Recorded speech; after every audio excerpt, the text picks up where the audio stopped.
leave it to the professionals.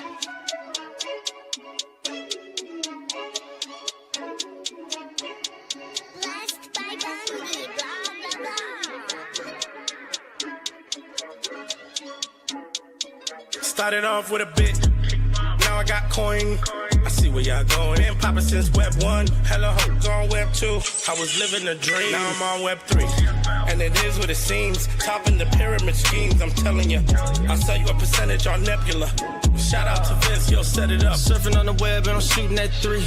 I've been golden when I got my G. I'm an alien boy from a different planet, yeah. So I got my drink, I'm riding in the 1920s Model T Ford. Call her Era Lord. Call me Levi, playing on the keys, boy. And I'm about to put my gloves on. If I said it, then I meant that. Yeah, I like that one, I'm about to get that. Crash that whip for the drumsticks, whiplash. I'm about to get them all. Are you with that? In a white boat, surrounded by blue. I want one, but I got a cop too. I wanna fly high in the sky, arms out wide, trying to soar from a bird's eye view. I'm on fire, Ricky, Bobby, cracking the pavement, Whitney, Bobby. I'm a Saki bomb, Hiroshima, Nagasaki. Bruce Wayne been a dog, and I keep it 101, cause I'm feeling kinda spotty. You sipping on some rock, and I'm sipping on octane. The only thing around my neck is the Started off with a blockchain. bit, now I got coin. I see where y'all going. Been poppin' since Web 1, hella hopes on Web 2. I was living a dream, now I'm on Web 3. And it is what it seems, topping the pyramid schemes, I'm telling you. I'll sell you a percentage on Nebula. Shout out to Vince, he'll set it up. NFT, Twitter, blockchain. Seeing with the ghosts and we ballin' like LeBron James. Crypto. We can make a trade, get the memo. The field's not falling for the FOMO. Listening to coffee with Captain. You know we worldwide, they loco. I ain't never gonna stop rapping. Orlando, yeah, we working magic. We rocking Ethereum entities. I just went and caught me a half base. Man, I gotta shout out Started the off with a bit. now I got coin. I see where y'all going. Been poppin' since Web 1, hella hopes on Web 2. I was living a dream, now I'm on Web 3. And it is what it seems, topping the pyramid schemes, I'm telling you. I'll sell you a percentage on Nebula. Shout out to Vince, he'll set it up. Freaking the mood to choose one, but they got knowledge to move, son. I'm shocking in shades with my brother in suits. Yeah, them blues is coming. Even though it's hard to pick, eeny, miny, mo, soda on the mix, no biting lips, it's time to go. Index number 1, no thumbs up, you gotta scroll. Looking at the ghost in studio, it's time to go. Had a helmet on by myself until I met a mask that wanted to have a face off. So I had to bring my chainsaw, full tank of gas in the drive with my brakes off. I'm A1, but a different kind of steak sauce. Welcome to Coffee with Captain GM. Thanks so much for joining us. Hope everyone had a great weekend. Happy 420 to those who celebrate. I had a lot of fun this weekend and a little sore. Underestimated the paintball. Not sore. I do have a couple of got a rib shot that's a little bruise, a shot on my back, but yeah, the running around like I'm still in my mid-20s. Feel the effect of that the days that follow. But nevertheless, had a great time this weekend. Did not make it to the 420 event out in Inglewood, but had a great time at paintball here in the Tampa area. Shout out to Ape Whale and everyone who made that possible. But yeah, busy weekend in the NFT streets, and unfortunately, an interesting / busy weekend in the DeFi streets as well. We'll get into all that here in a little bit. But if you haven't already done so, give us some love on the space. We are live on X Audio, X Video. We're also live over on Abstract and YouTube. Hit that like and subscribe while you're over there. Greatly appreciate it. Warms up all the algos and does us a real solid. GM to all the GMers I see out there. We got Thomas, Osiris, Blockmage, Absolute Zero, Dobbins, Red Rad Reviews. That's hard to say 3 times fast. Over there in the YouTube chat, as well as Corona. Appreciate you all. I am catching up on some coffee this morning. Monday's the gym. So the gym I go to is 24/7, 6 days a week. I guess it'd be 6 days a week. They close Sunday night at I think midnight, and then reopen Monday. And wait, hold on a second. Is that right? Maybe they're closed Saturday at midnight, and then they reopen Sunday at 7, which is usually no issue. But Monday, they open at 5, and we usually get there at like 4:30. Tough to get the morning routine in at 5. So skip the gym this morning, which also meant sleeping in and dragging a little bit as I'm not. I don't have any rect energy coursing through my veins, and have not been up for 3.5, 4 hours like normal. Little catch up to do still. So we will get through that with a cold warming up during the cold open today is what we're doing. Let me go grab the link for tomorrow's show as well. I want to get better at that. For all of you that do me the solid and hit those X audio spaces reminders. Tuesday's coffee. I'm going to drop that in the chat right now. And if you all want to hit that with some love, I would appreciate it. I'll put it up top as well for anyone tuned into the audio spaces. But yeah, let me know as we get through some cold open, we get through some news of the day. Let me know if there's any topics that caught your attention over the weekend. It is NFL draft week. We have that on Thursday. We've got regional quarterfinals in lacrosse. We had prom Saturday night. Went well. Maybe I'll drop a picture. Let me see if I want to prove that she's cool with me sharing on this app. But yeah, good weekend, busy, and news across the board. I would do my best to not go extremely biased, but the best club on the internet showed itself once again, and really I have to go back and check the tape to find out exactly what day it was where said it felt like the NFT bottom was in. And I should, as we disclaimered, the second run, NFT season 2.0, is going to be very different than the first. And it's not going to be all. Part of that, I think what's going to be different is there will be some new, there'll be some old, but I don't think it's going to be widespread mass mania like we saw the first time. I don't think it's going to be even close. I think we talk about consolidation and continuing to consolidate. I think that is absolutely going to happen. And as we reflect now, it's really easy to connect those dots and say, yeah, that was the bottom. I think specifically to the Bored Ape Yacht Club, really just felt like it had bottomed out a couple weeks ago. I think I want to say like April 3rd, maybe. We talked about it, and I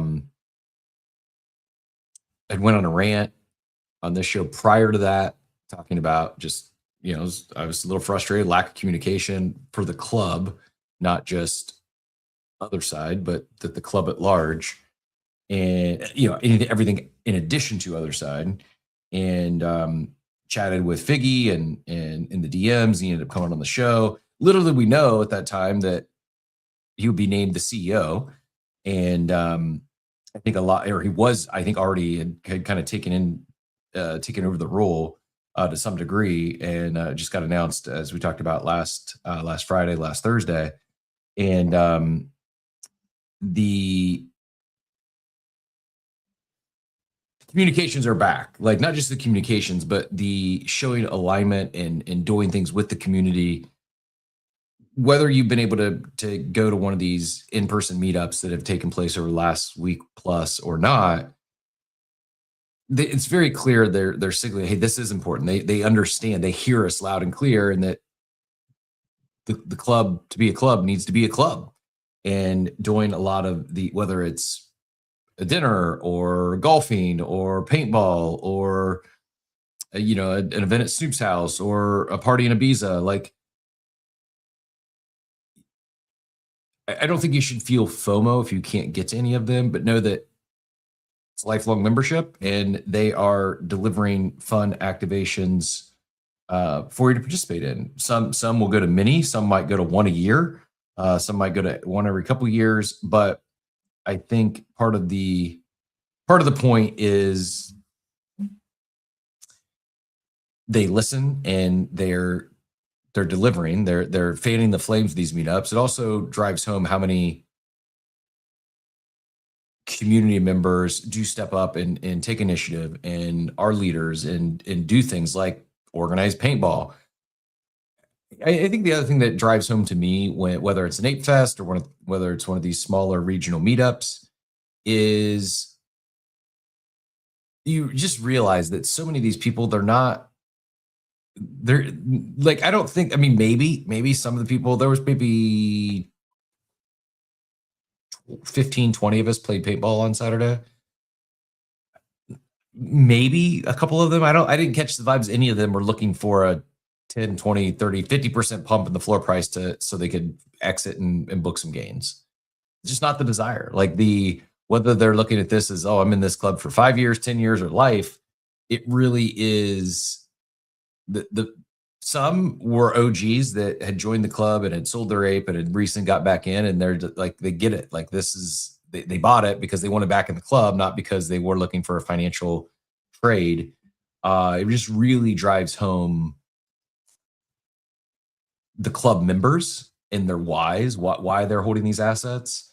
And I think you also see the unique member count, it's going up and to the right. Like it's just these are not flippers. There's no NFT marketplace incentives. There's no incentives to buy or bid or dump into bids for the first time in a long time. And not only are you seeing the increase in floor prices as a result, you're seeing buys way above floor price. You're seeing people collect what they want to collect. And I think these are people who, I've thought about buying another mutant for the first time in a long time, just because as this would be as a trade. They're underpriced. Like as things continue, if they continue doing what they're doing, if the clubhouse is even mildly successful, I said it before. I'll say it again. I don't have any. No one from the team has told me this. I don't have the insight. I do think we talked about it at paintball over the weekend. People were just asking, where do we think Ape Fest is going to be this year? I think it'll be in Miami. I got a chance to listen. Loki and Machiavelli and Alpha Degen, they host a space on Sundays, just an NFT space. It was a great space yesterday. They had a lot of NFT leaders, including Figgy popped on and Illa popped on. And I, reading the tea leaves, Illa said that the clubhouse is blocks away from where they had the meetup on Friday night in Wynwood.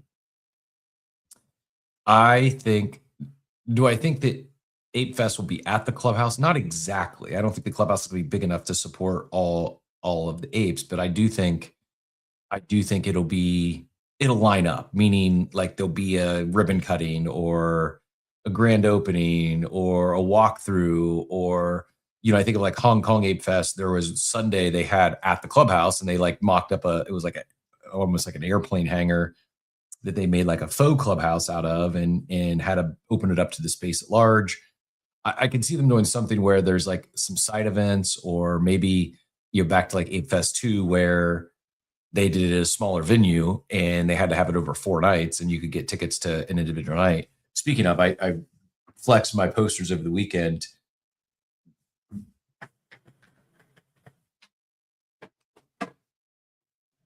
Pretty cool. Was not expecting a show poster from a small meetup in Tampa to play paintball. I'm assuming they did this at the other regional meetups as well, but that second Ape Fest is back to the point. That second Ape Fest they did over multiple nights. I could see them doing something similar to that. Maybe. I think we're getting close to that. I don't know when. I think it'll be a 2026 thing. And while I know some people are like, well, I'm in Europe, how does the clubhouse affect me? I'm in fill in the blank. How do I think how is it will be like the HQ. It'll be the place where people will make club members will make a pilgrimage maybe once or twice a year. And I think it'll inspire many other global regionalized local meetups and local events, i.e. maybe they have a 420 event at the clubhouse, and they there's some live music or something, but that also inspires a dozen other local regional clubs across the globe to host a similar like satellite event. And I think it's going to be I don't want to say excuse, a reason to host ongoing monthly events. And how I see the club operating is there's so many great leaders, there's so many great organizers throughout the club that I just think people are going to take a run. Yeah. By the way, how did we, Mayhem? I'm kind of disappointed. I see your happy 420 post at 8:10 a.m. Kind of disappointed. It took till 8:10 a.m. to get to a 420 mention. But yeah, I happy 420 to all those who celebrate. I may partake in some festivities later on today, but and then for those asking, so like, are the apes running because of Figgy is now CEO? That's part of it. That's one reason, but it's not the only one. Yes, it's organic. If you look at the sales, look at the wallets, the numbers are declining, and many of the sales are well above floor price. It's not. There's no NFT marketplace games being played right now. So yeah, the movement is organic. I think some of the other collections are running as a result of the momentum coming back into, and I don't like the titles are different across. I put Apes Flipping Punk kind of as a fun joke over the weekend. I'm probably going to swap that in a bit. But the title of the video on YouTube and Abstract is rather DeFi to NFT rotation of 26, rhyming with 21. I'm not saying that's why it's pumping either, but I do think some people who might have been chasing DeFi for yield or returns. And we've experienced it's been a brutal year for DeFi hack after hack after hack. We'll touch on the Kelp DAO exploit and Aave left holding the bag here in a bit. But I do think you're seeing the active participators in crypto. I think many of them are rotating at least chunks of their portfolio from maybe DeFi chasing a 10 or 15% yield somewhere into NFTs, realizing that these might actually end up being a levered bet on ETH. Or at a point where, like, I don't think we're out of the woods in terms of like, will Bitcoin continue to chop? Yeah, maybe. I do think bottom is in on NFTs. I do think what we saw a few weeks ago, for some, not all, but for some collections, I do think bottom's in. We'll specifically keep it to Apes and Mutants. We saw that bounce. Now Figgy's back, or in CEO, made a bunch of announcements, doing the local activations, showing alignment with the club. It's not just going to be other side. The clubhouse is coming. They're going to continue to lean in, supporting community events. Joey asked, was paintball free? Yeah, paintball was free. They did just check they used like Ape Will used, I think, Luma as like the booking platform. So we did put down a $50 deposit just so they could get a good head count and didn't have people registering just to register. And that was refunded as soon as, to everyone who showed up. So, but when I say free event, it wasn't just like we started at 9. I think we were going to go till noon. I think we ended up going till maybe after 1 o'clock. So we played for almost 4 hours, and not only free paintball. So it's like let me pull up some of my images so you can see as I talk through this. We got free paintball, which, by the way, I don't know if you can tell, speaking of images, I did wear my hat that I had wore. So I'll wash after today, but I was like, you know what? I'm going to leave the paintball, proof of paintball on, at least for Monday's show. I took a headshot there. But yeah, it was free gear. So we got, free gun, a mask, all that you get from the place, the rental gear. And then, same with the actual balls, like loaded up with paintballs. But beyond the free gear and stuff, here was one, like the first 3 times I got taken out, all 3 were not only a headshot, all 3 were a headshot at the exact same spot. I got shot in the eye, or the goggle, or the, whatever you call it, the mask eye portion. I got shot right there the first 3 times I got taken out. Tons of goodies. So like, why we're there was, snacks and, ape water and Red Bull or Monster. Like there was coolers full of drinks and snacks and then we all got a goodie bag. Again, totally was not expecting a goodie bag. we talk about like just how the community rolls not only deep but supports. Like this was, here's an example of the goodie bag. There was a little plushie. I mean, open this little plushie from, I think this is Aave. A little mutant bird. There was the event poster, as I mentioned. There was some stickers from Boring Merch in the Boring Merch bag. There was some cashews. There was some nuts. I should have got who all these were actually from. So it was Boring Merch. I think it was the cashews. Boring Snacks, and the mobility bites was a new one for me. Duke was a big fan. As soon as I laid this stuff out, he knew there was some dog treats. He could smell it, and would not look away. These mobility bites. Mutant Munchies is the brand behind the mobility bites, but really healthy dog treats. And Duke loved them. He was a big fan.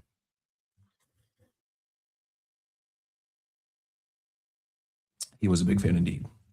Anyways, bunch of goodie bags, and let me go back, show you some action shots, and then we'll keep moving. Shocker Man Dan looking like a pro out there. I had forgotten how much fun paintball can be. Like I'd played like as a kid, maybe one or two other times at an actual paintball space. When I was a kid, we just played in the woods. This may be my second or third time playing at an actual paintball facility, but had a blast. And it's like one of those things. I'm a competitor, so like when I'm like, yeah, we'll go shoot some paintball, have some, but I'm not out there. I'm like in it, like I'm in it, locked in, and wanting to win, playing to win. You can see this gun was not the rental. Alan was one of Ape Whale's friends, who's not in the club. Was the only one there not in the club, but a paintballer, plays here at this place often, and plays in some paintball leagues, and also is a photographer. So he brought his camera, took a lot of great pictures, and his gun was one that was like an auto loader, battery powered and mechanical. And so like the last couple games, he said he let me use his gun here, and it was an unfair advantage.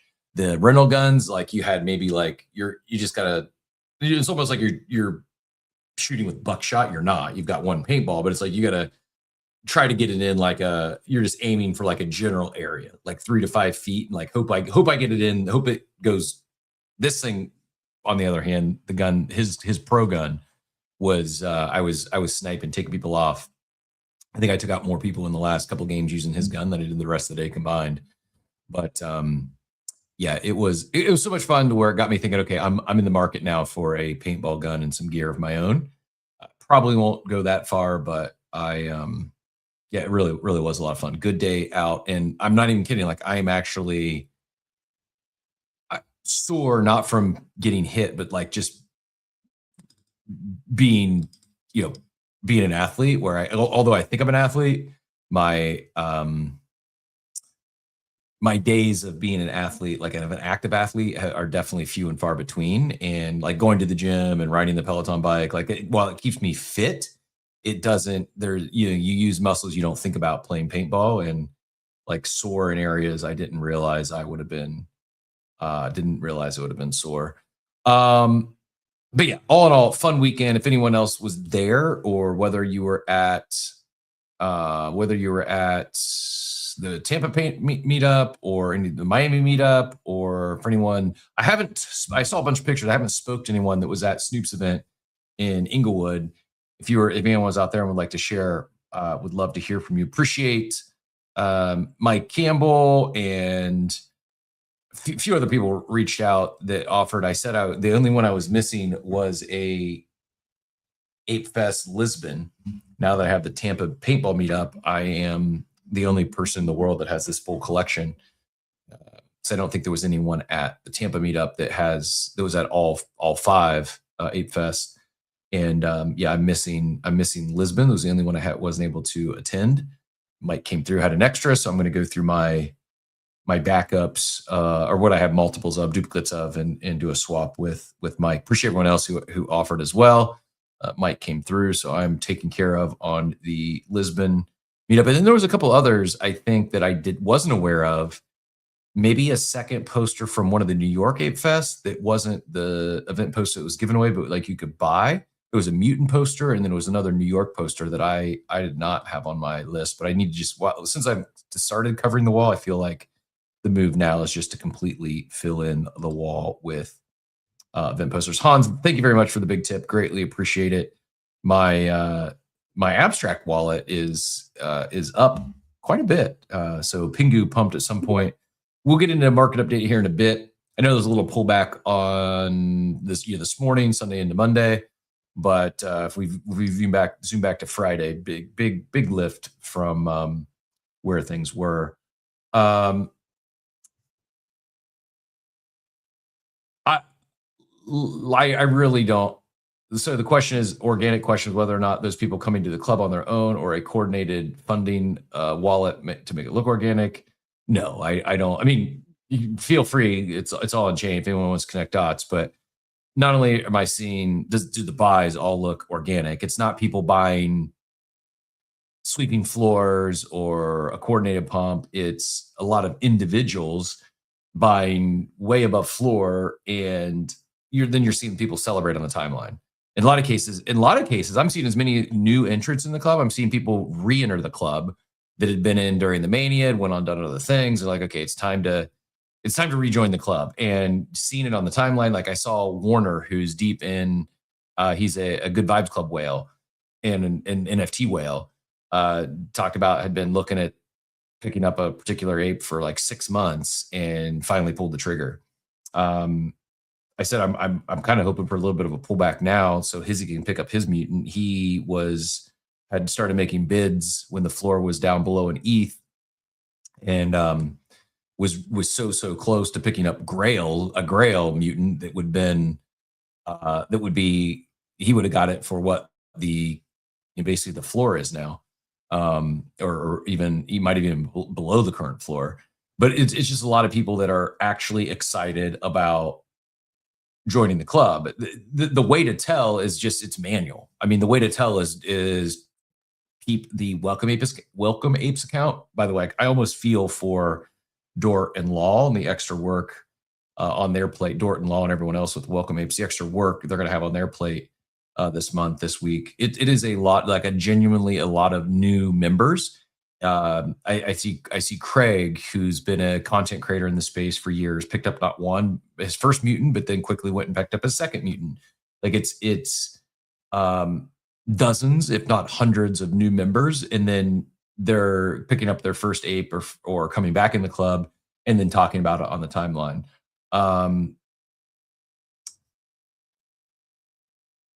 I got a security tip from Drew, and then we will get Malcavelli in here. He'll probably do a quick market update, and then that will bring us back into continuing the conversation. But let me I'll read this in real time. I'll put it up top, and then we will someone bought an ape son listening to Figgy. What's an ape son? I'm not sure what an ape son is. Hizzy. This is what Drew had to share. Did you know the Revoke Cache security extension can help protect your wallet from being drained? Scared of clicking a phishing link? Worried about clicking a sponsored scam ad by accident? Signing a transaction you are unsure about? A victim of address poisoning? Fear not. Revoke Cache has collaborated with Fairside to provide next level security for your personal device, helping ensure your wallet stays safe and you don't click a bad link. What is the extension? Protects from scam websites, simulates transactions. So this is cool, Drew. My question is, so you got approval tracker, phishing protection, transaction simulator, ad warnings. The address poison is new. That's pretty cool. But my question is like, what do I need the Revoke Cache extension for? And I'm not flooding. I'm just genuinely curious because I feel as if the Rabby wallet does a lot of this. Maybe not all, and maybe you're going to say this is like just a double check. But I feel as if the Rabby wallet has some of these just built in native to the wallet. Is that accurate?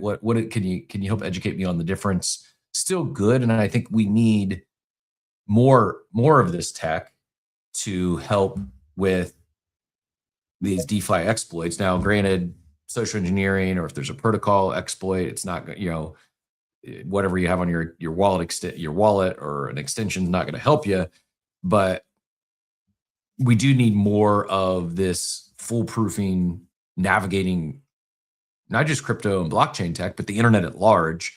And I will say, since in the last 5 years, I've gotten significantly more secure, safe and secure navigating the internet.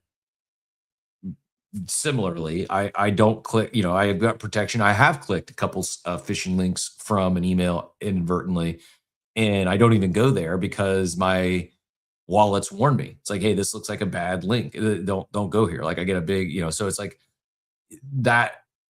More of this will be good, not just for crypto natives, but for the internet at large. Drew, I saw you jump up. I'm going to pin your post here in a second.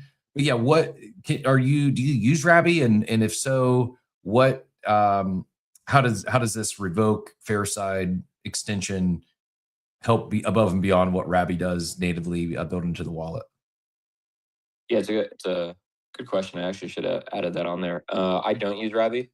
Familiar with what they do, though. They do probably about half of what the extension does. And then I always say it's good to just double up. Yep. Doesn't stop in it. I think a lot of the extensions and a lot of the wallets, they use probably like 95% of the same like feeds. Like if a phishing link gets blocked, it gets blocked all throughout. We try to do a lot with that, with the CLI, having some other stuff there. But yeah, I always say it's good to double up. I mean, Wallet Guard's built into MetaMask now, so that was sunset like a year ago. Then I use religiously now this Revoke CAS extension and then Scam Sniffer. Both of those as actually a triple up across everything. Very cool. Well, thank you for sharing. I appreciate it. And yeah, it doesn't hurt to double wrap it, as the kids might say. Double up your protection. And truly, in all seriousness, more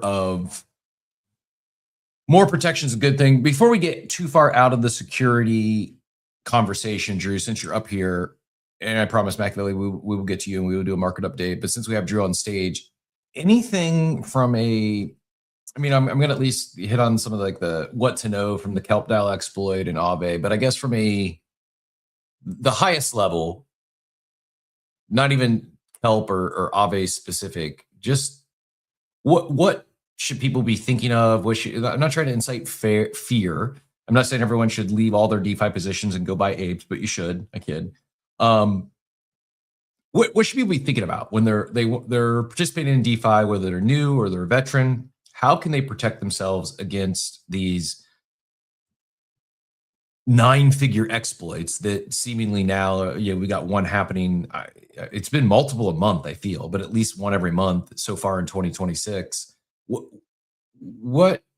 Or is this like the beginning of the end? Is it like, oh, AI is coming and these exploits are just going to be worse and worse, and DeFi as we know it is we need the protocols to step up. We need someone said turn on a circuit breaker switch. Like, what is your thoughts on another DeFi exploit, and what should those of us active participants, what should we be thinking about? What should we be aware of? Should we take some time off? Should we pull our funds and let the dust settle? Like, what do you think at the highest level how is this impacting the space, and what all should we be thinking about? I think it's just growing pains. I mean, this stuff happens in Web 2 all the time, right? Like, we saw what happens with Wells Fargo, Goldman Sachs. I mean, they do some sketchy shit like this, lose user funds, make up stuff, open up accounts with different users. It's just a matter of in Web 3, it directly affects us. And, we get to decentrally or transparently see it. I think from like a DeFi, or if I was a user, I would definitely make sure that whatever platform, protocol, or DeFi, lending, borrowing, whoever I'm using, does obviously proper audits, makes adjustments following Kelp DAO and some other drift and other things that come from this. I mean, anytime you're using like a DeFi, or really anytime you're using a product in Web3, I mean, there's an assumed risk, right? Like, you are obviously putting your trust into the platform, that they have all the security, not just the code audited, but the operational security or the other security aspects that come into this, which we're seeing be exploited from Drift and from Kelp DAO or whoever is actually to blame here. Where this is like higher level stuff. I mean, you could have the perfect code, but a lot of this has to do with like operational security, internal security. So it's all assumed risk. I mean, for me, I'm personally, and everyone always, do your own. I'm taking a step back. I'm just going to wait. I mean, I think this is not the first and it's not going to be the last because AI is getting better and better. And obviously that has been a very much assistance.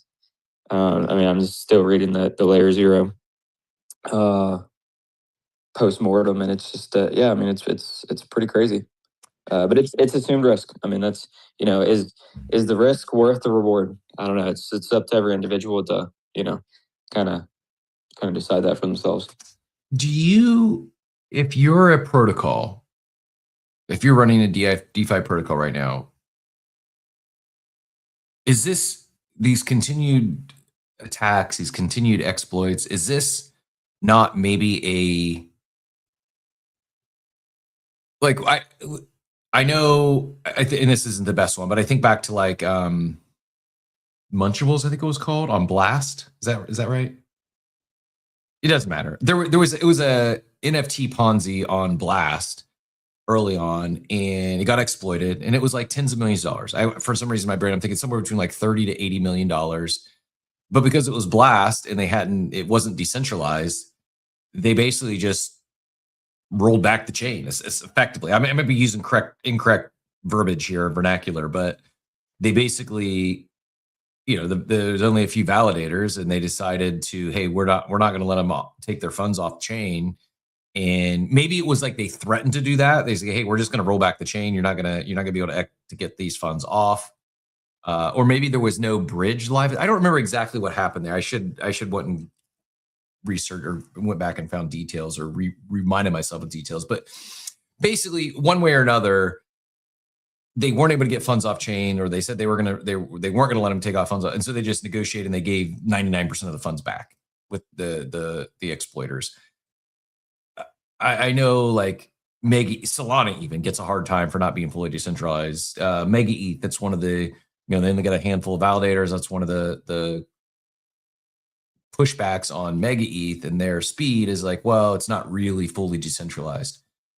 Is this I am not a decentralization maxi. I see the value in it. I like the options. I like self-custodying my own assets. At the same time, I also use DEXs, and I'm okay with that. My mom has funds on Coinbase, and I think that's better for her to have her funds there than in a ledger in her house and have to worry about that. Is this I guess where I'm trying to get to, Drew, is this maybe you could build more of like a business case now, more of a sentiment might be more accepting of, yeah, we're decentralized, wink, wink, but we have the ability to basically reverse anything we don't like taking place on the chain. Now, the downside of that is they could, in theory, you're still then trusting a few key holders that could also take funds from you, or they could cause the exploit themselves. But I think where I net out is like,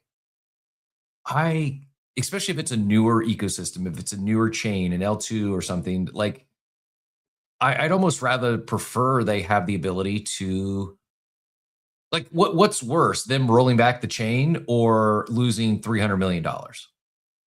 I think rolling back the chain is worse. I mean, yeah, it's worse. I mean, you're essentially just changing what's the focal point or what's the attack vector, which someone's going to actually go ahead and, take into consideration. I mean, this obviously, they did it purposely, with ETH, right? With the 101 for the DVN, for the staked ETH there.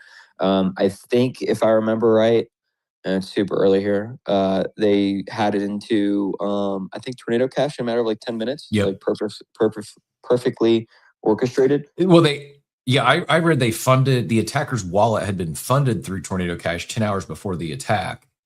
And then, okay, it might be that. Yeah, so they pre-funded. I don't know what that means. Right, but why would they? like doing this on ETH is just different, you know. And I mean, like I say this every time. Like Vitalik always said that in order to be a true decentralized ecosystem, you can have two of three. You can have scalability, decentralization, or security. And that's why a lot of these L2s build on top of an L1, which has two of those, and the L2 capitalizes on the third, which typically is going to be scalability, which is speed, right? That's why BAYC is so fast. You know, that's why Arbitrum, Optimism, rollups, everything. That's why it's so fast, because they use the decentralization and security from ETH L1. And so I just think you kind of defeat the purpose if you get into, hey, there's 6 key individuals that at any time when they justify a rollback, they can roll it back. And I think, again, this just goes more to like, we're all early. No one can't say we're not early. And this is on the unfortunate cost of growing pains. Yeah, I hear you. I guess I still think there's some value in at least during the growing pain period, have the ability to provide another layer of protection, like have a For sure. break I mean, glass in you case can of have like a emergency. centralized point to where, you know, and this was like the checksum that I guess no one implements or no one was thinking about or missing, or they didn't care about, where you have a centralized standpoint where, you know, if 100 million is extracted, right, within, you know, let's say a time limit, then like 3 or 4 people have to manually, as a human being from a centralized perspective, approve, deny, and there's a time delay on it, or, you know, there's like a time period for review. I mean, I think, you know, the same, kind of the same scenario as Drift in a way. Now, obviously, if you have that, you know, everyone's like, oh, a time lock, time lock. A time lock is absolutely fucking pointless unless you actually have a procedure in place to go ahead and review it. Otherwise, the exploit's just delayed for 12 hours. It's sitting there, and then once 12 hours expires, like it happens.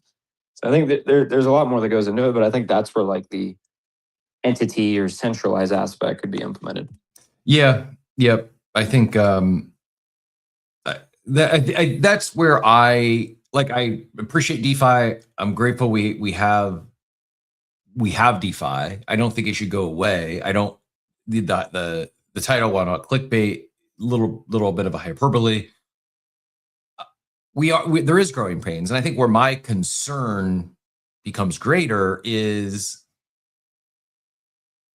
I think like there's a world where it gets a lot worse before it gets better. Not because the DeFi architects and the devs and the engineers get sloppier, but because the attackers get a lot more sophisticated, a lot smarter, and so you know we got Mythos around the corner, right? We got like trad banks are concerned over this, and therefore it's like I guess how I'm going forward is would I trust Aave? Yeah, probably, but I'm going to be a lot more particular with new smart contract with new DeFi protocols.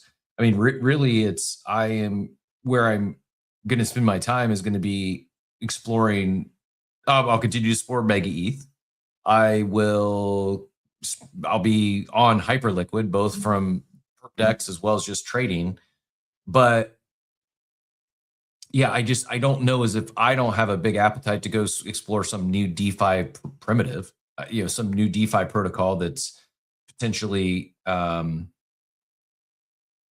know has some sort of vulnerability. I could see AI creating increasing the both the quantity and quality. Maybe quality is not the right way to word it, but the attackers are going to get, whether they get more sophisticated or you know someone who may not even been thinking about attacking some smart contract or DeFi protocol previously, now they feel they can with the help of AI.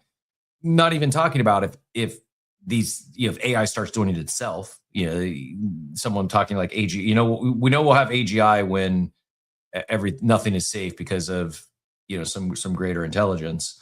On the flip side, you would hope that they're able to do audits faster. And let me ask you that, Drew, from a security standpoint, someone who's not only a security expert, but does this helps people stay secure. How much has AI helped you in your day-to-day in becoming more efficient and doing audits faster, or like how are you? While I know AI is not perfect and it will still hallucinate, you can't just rely on it solely. Like, is that too much hopium to think that while yes, AI is going to potentially help more exploiters and people, that might not have been attackers previously, now they could. On the flip side, you could say, well, AI is going to help secure DeFi protocols faster and help devs, double, triple check, do self audits. Like, is it, how much are you utilizing AI on the white hat side? Every day. I use it nonstop. It helps me when I do audits. It helps me when I'm researching something, especially with Claude, Anthropic. I mean, insane. I literally, when all this stuff was going on for all of my clients, used it to help me find their OTF contracts in a matter of 2 minutes instead of going on the beta layer scan, layer 0 scan, and go and see what was their actual DVM architecture. Was it 101s, 2 of 2 of 3s, etc. So it is there. And it does have hiccups. Is it perfect yet? No. I mean, of course, I'm going to manually verify and approve everything, but it's a matter of when I do approve and it is correct, that just saved me probably a ridiculous amount of manual effort and manual time. Yeah.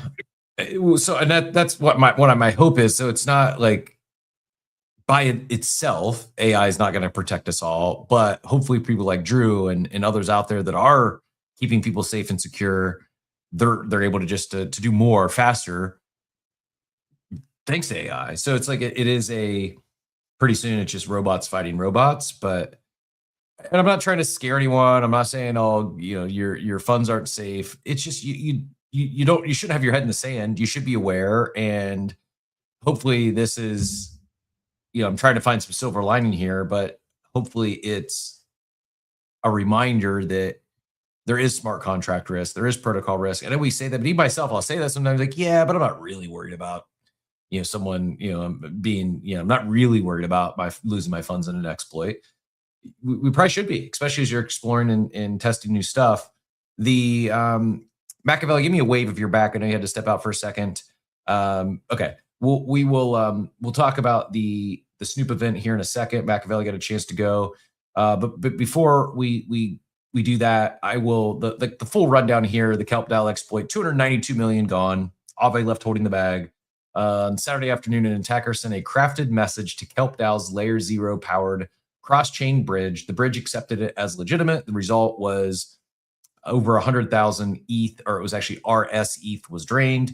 292 million, roughly 18% of the token's entire circulating supply. The attacker's wallet had been funded through Tornado Cash 10 hours before the attack. Wasn't an accident, rather a precision strike. The stolen RS ETH was then used as collateral on Aave to borrow wrapped ETH. And when the RS ETH value collapsed, Aave was left holding approximately 196 million in bad debt. So while the exploit was Kelp DAO, it impacted Aave and to the tune of a couple $100 million because they basically used the stolen funds as which were the by itself as legitimate collateral. Aave didn't realize quickly enough that it was stolen, and they used those funds to borrow against that wrapped ETH and pulled almost 200 million out of Aave. The cascade on Aave, approximately 6 billion in deposits pulled by whales within 24 hours following the attack. ETH, USDT, and USDC pools hit 100% utilization.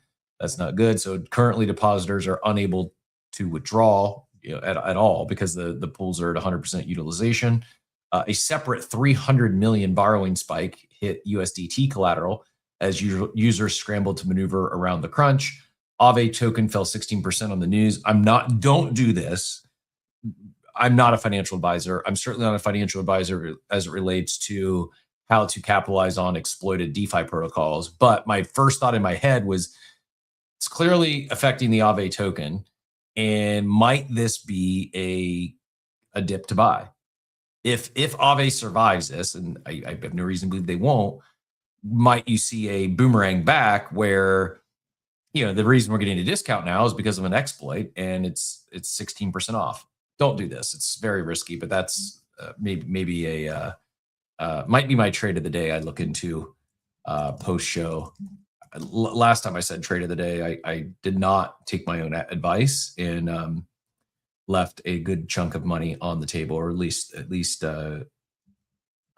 very, very nice gains, which would have been total DeFi TVL dropped 13 billion in the last 48 hours. So 6 billion was pulled out of Aave, and in total 13.21 billion in the last 48 hours. Kelp DAO did pause their core contracts. Investigations are ongoing. As I mentioned, that the attacker pre-funded through Tornado Cash, so recovery odds are low. Why all this matters, it is the largest DeFi exploit of 2026, and it exposed structural vulnerability that every cross-chain protocol needs to audit right now. The DeFi is dead discourse is already firing up on crypto Twitter, and more importantly, layer 0 bridge security and what it means for every protocol using it. It's not just me making the joke about we're rotating from NFTs or from DeFi into NFTs.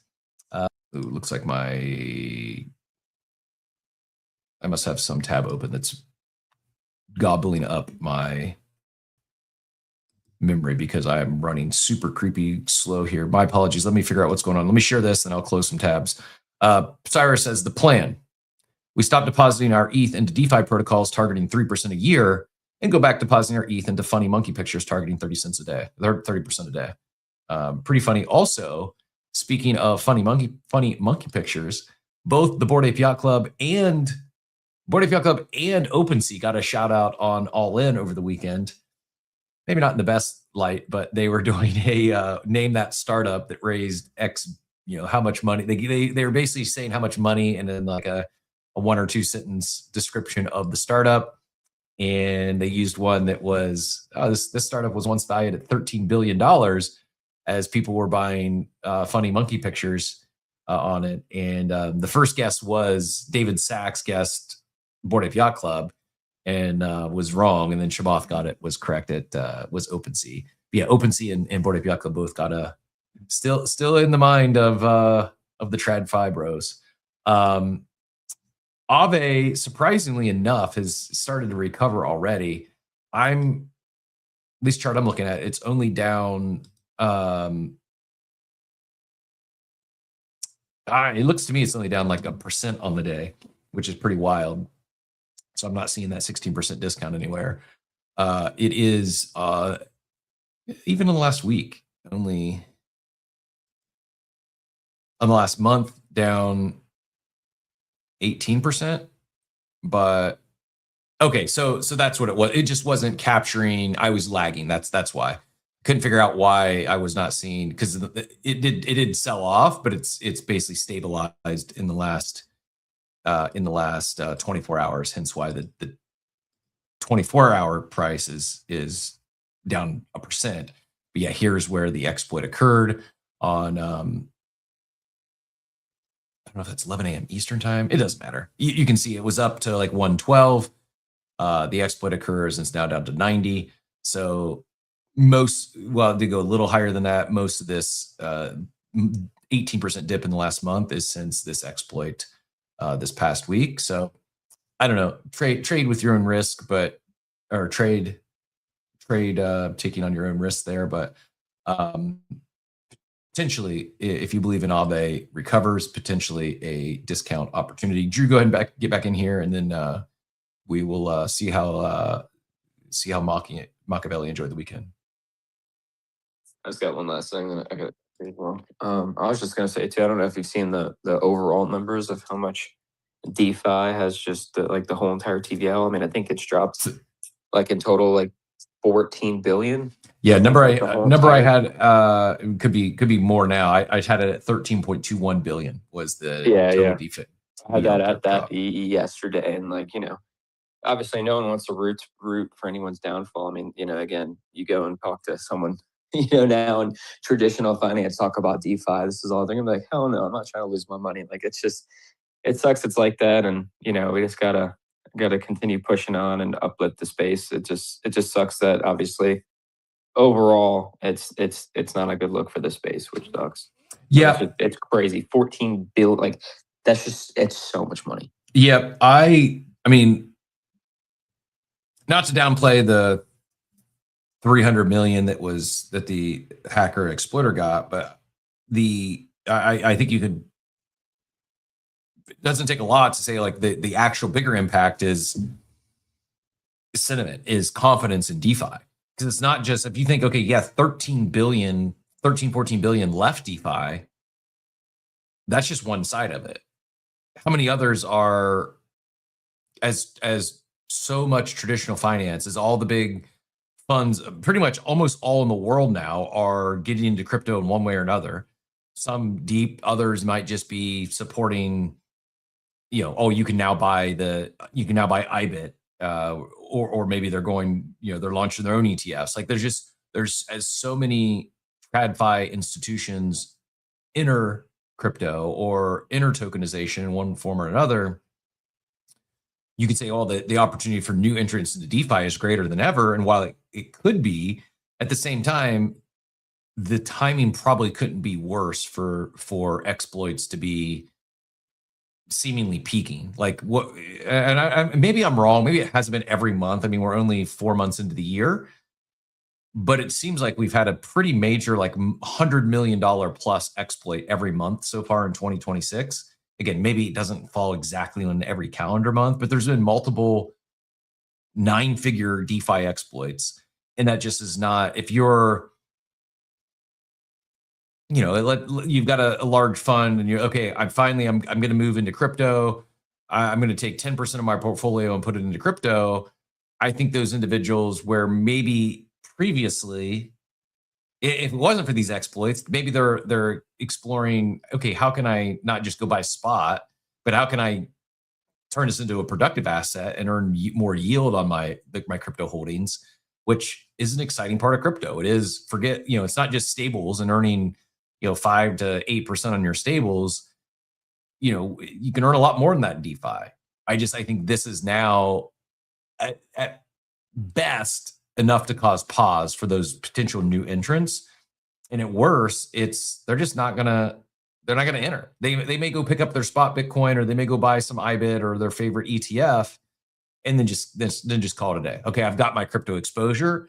I don't need to get so far out the risk curve that now I have not only the volatility risk, but now I've got actual protocol risk or smart contract risk where I could lose my entire stack. Like, I do think the timing is pretty bad, where you've got on one end so much positive momentum of potential new entrants, institutional money coming into the space.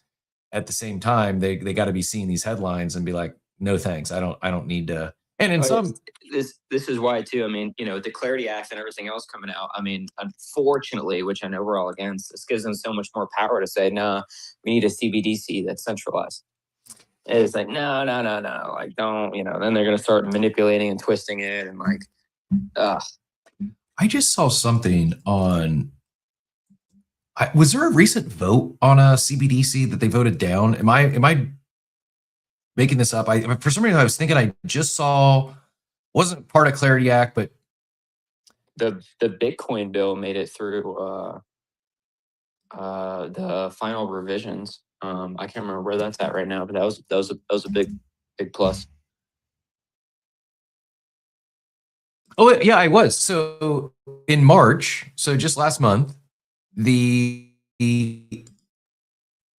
U.S. Senate voted 89-10 to pass a major housing bill, 21st Century Road to Housing Act. It's so weird how they just jam in things to these bills that seemingly are completely unrelated. So it was a housing act. The 21st Century Road to Housing contained a provision to ban the Federal Reserve from issuing a CBDC or similar digital asset until 2030. The bipartisan move reflects a significant concern that government-controlled digital dollar could be used to monitor or restrict personal finance activity.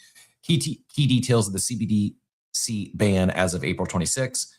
The Senate amendment prohibits the Federal Reserve from testing, creating, or issuing a direct or indirect CBDC until December 31st of 2030. Passed overwhelmingly 89-10, bipartisan vote, demonstrating strong, unified opposition to a government-run.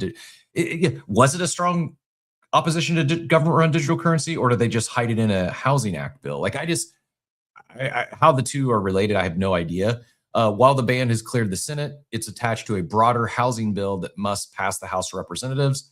House Republicans are still negotiating its final form. Lawmakers cited privacy issues and potential for government surveillance of transactions, and risks of financial exclusion, often pointing to China's digital yuan as an example. The Federal Reserve has previously maintained it would not issue a CBDC without explicit authorization from Congress. So while it has this ban, this CBDC ban has passed the Senate, it still has to pass the House. And apparently they're still negotiating, not necessarily the CBDC ban, but some of the other, whatever the actual bill is regarding housing. If that were to pass the House, and then presumably the president signs off on it, then it's banned at least until 3030. Not forever, but until 3030. My next question would be, and this is maybe an ignorant question, but is there, okay, so let's say this thing does pass, the House votes it through, the president signs off on it, then it becomes law. The Federal Reserve can't create a CBDC. Could another government entity create a CBDC? I know it would make most sense for the Federal Reserve to do it, but I wonder why. I guess maybe that's just my brain that's not fully trusting of government entities. Wonder why single out the Federal Reserve? Why not just say, the no government entities can create a CBDC? But I don't know. Is there any thoughts on that?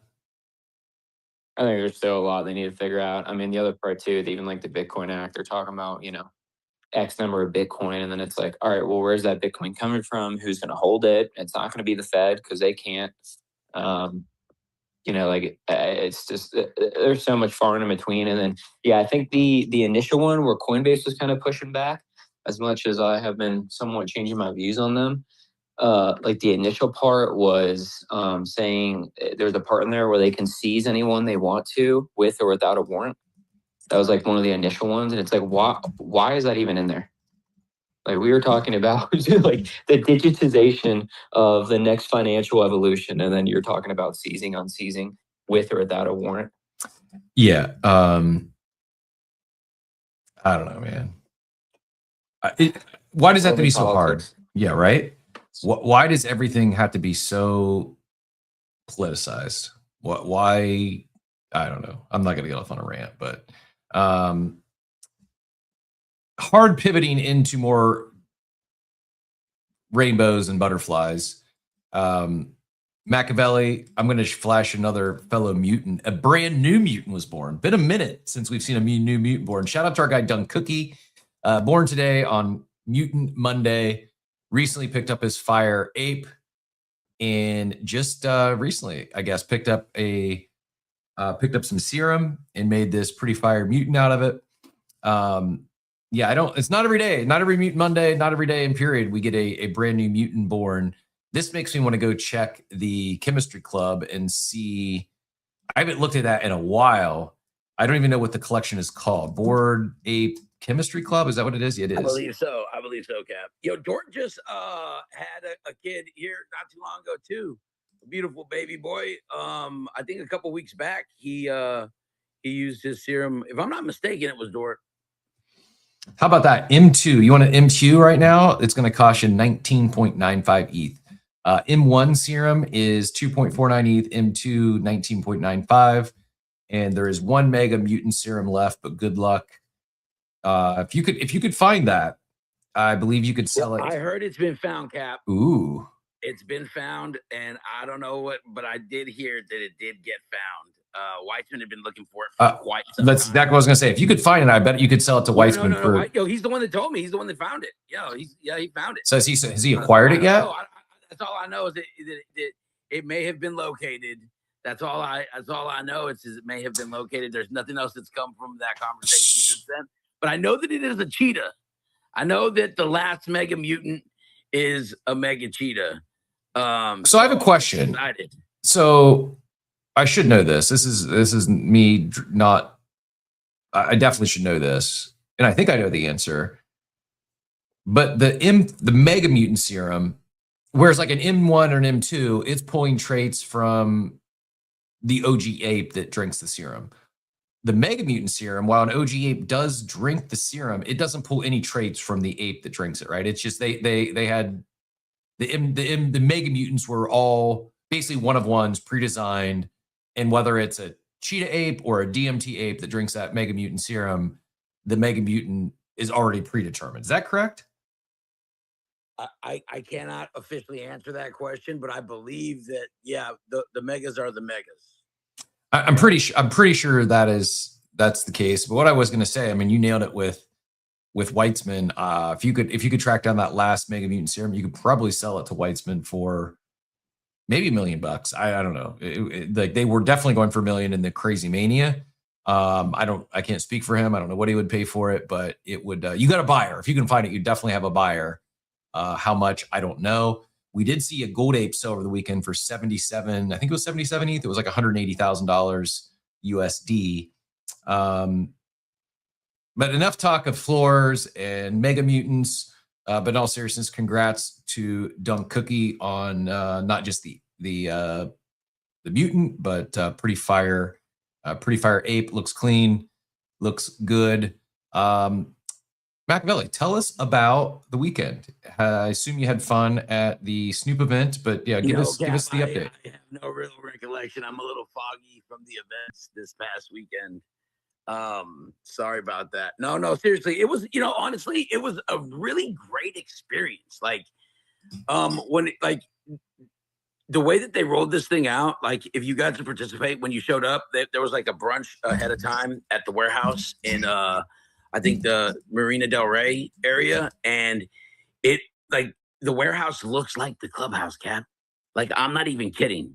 Like there's a dock going up to the front door. You walk inside, it looks like the clubhouse. Like they couldn't have picked a more perfect place to host like the brunch chat and stuff like that. And there was a lot of OGs there. It was nice getting to see everybody, and it was like just a lot of like story. I got to sit down with Peter Fang and Josh Ong and hear about how they put together the first 8 Fest and stuff like that, and just a lot of great conversations and getting to meet some of the people that I hadn't met, for the past few years online, or I didn't get to see at 8 Fest. Got to see them in person yesterday, but there was a lot of folks that came out. Like Kate Things was there from Token Gators. Fitty was there. There was Swicky. Cram, my boy, I love running into Cram. He's a real one. I'm gonna get to see him again here real soon. But yeah, it was a great overall experience. Figgy was there. Cam was also there, head of Ape. And like just a lot of great conversations and I don't know, man, like I it just made me happy to be a part of this club and get to it's like almost like having a bonding experience with the boys. You know what I mean? That's really what I was in it for. And, very much that's what happened. It was just, like I said, just a really great experience. Everybody had a really, really good time. Figgy, I think Figgy sat down or at least stood there and talked with every single one of us, that came out for the event and stuff like that. And so did Cam. They made their rounds and like I said, couldn't have been a better event. Really, really good time with the boys out there and the ladies at the compound. Yeah, gets me. Even though I couldn't make it out there, I feel like I got my dose by the, thanks to Tampa board paintball, and some of the it was a great mixture of, if I could, and I know it's small sample, but I sense it was similar in Miami. Actually, I know it was because I heard some feedback. So it was similar in Miami. I sense it was similar where you were, where kind of a combination of OGs, of OG members of the club, and combined with OG crypto active participants who've recently joined the club and either new or crypto curious, brand new members or ones who are interested in maybe the club. Like it was really it wasn't just OGs. It wasn't just a bunch of new people that I didn't know before. It was really a great combination of OGs. Surprisingly, I've met a lot of people who've been in the space for a while, but just recently joined the club.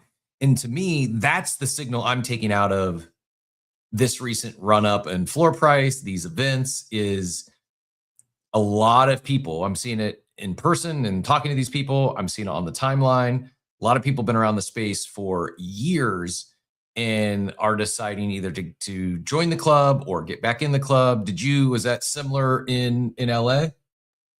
You know, how do I say this? Like, I don't know, like the vibes were high, as far as like just talking about the club, like membership to the club.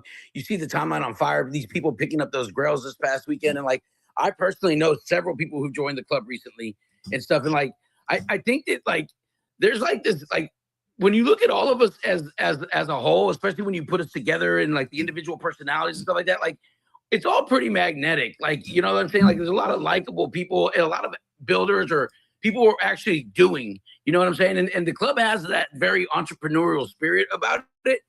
And I think that like what you're starting to see is like a lot of people like are starting, like everybody wanted, like everybody I knew and I associated with, a lot of them I still associate today who aren't in the club want to be in the club, but it's always been a price issue where they don't like, they'll go spend $15 a day on coffee and a pack of cigarettes, but they can't not do that for 3 months to buy a mutant. You know what I'm saying? So it's, and I'm just giving an example. Like, so like, I don't know, man. Like I thought the spirit is like, I feel like what it was, the root of what all of this started as is kind of like made its way back around and it's kind of starting to infiltrate again. You know what I'm saying? And you're seeing it across the board. Don't put intended. Yeah, shout out to Captain Optimistic, who I thought for sure I was following. Must have followed, unfollowed. I don't know. I know we had connected before, but got a chance to meet him for the first time in person. I know he was one who did the Miami event and then did paintball as well. But just a great guy, builder, doing some fun stuff with some yachts. And you know, I'm sorry, lost my train of thought. By the way, I'm jumping around here a little bit, but that M2 serum, yesterday the floor was 9.95. Now it's 19.95. Dort said he felt bullish buying one at 3.3. Looks like a good buy. But this is, we were just talking about our old man feelings. He said, happy Monday morning, or Mutant Monday to everyone with Monday paintball bruises. Like I said, I have to take off my shirt. I'm not going to pull a Simple Farmer on stage this morning, take off my shirt, but I got one rib shot that left a nice little bruise. Didn't hurt too bad. Actually, the bruise doesn't hurt at all. It's my joints and just sore from running a lot more than, not even running. I can't explain it, but it was definitely using muscles that I don't use regularly at the gym and felt myself feeling a little more sore than I was expecting. But great shots too, by the way, from, this is not pictured here, would be Ape Whale's friend who came out and joined us. I'm not saying he's going to be joining the club for sure, but it's just, I don't know. I wish I could just touch a button. I wish I could put it into words better. It's really hard to describe it.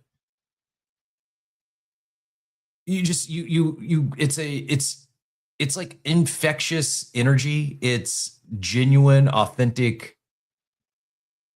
Like, it's just good vibes. It's just like people who enjoy hanging out together. Like 1, 2, 3, 4 of pictured here. I think I'd met four of these people before. I've spoke to maybe 6 or 7 of them on X. Some of the others we had followed but never really interacted. Some others are brand new follows. But it's like, even though some that we'd never connected before, it's just like there's this shared, like, things in common. It's just, I'm struggling to put it into words because it's hard. It is so unique, and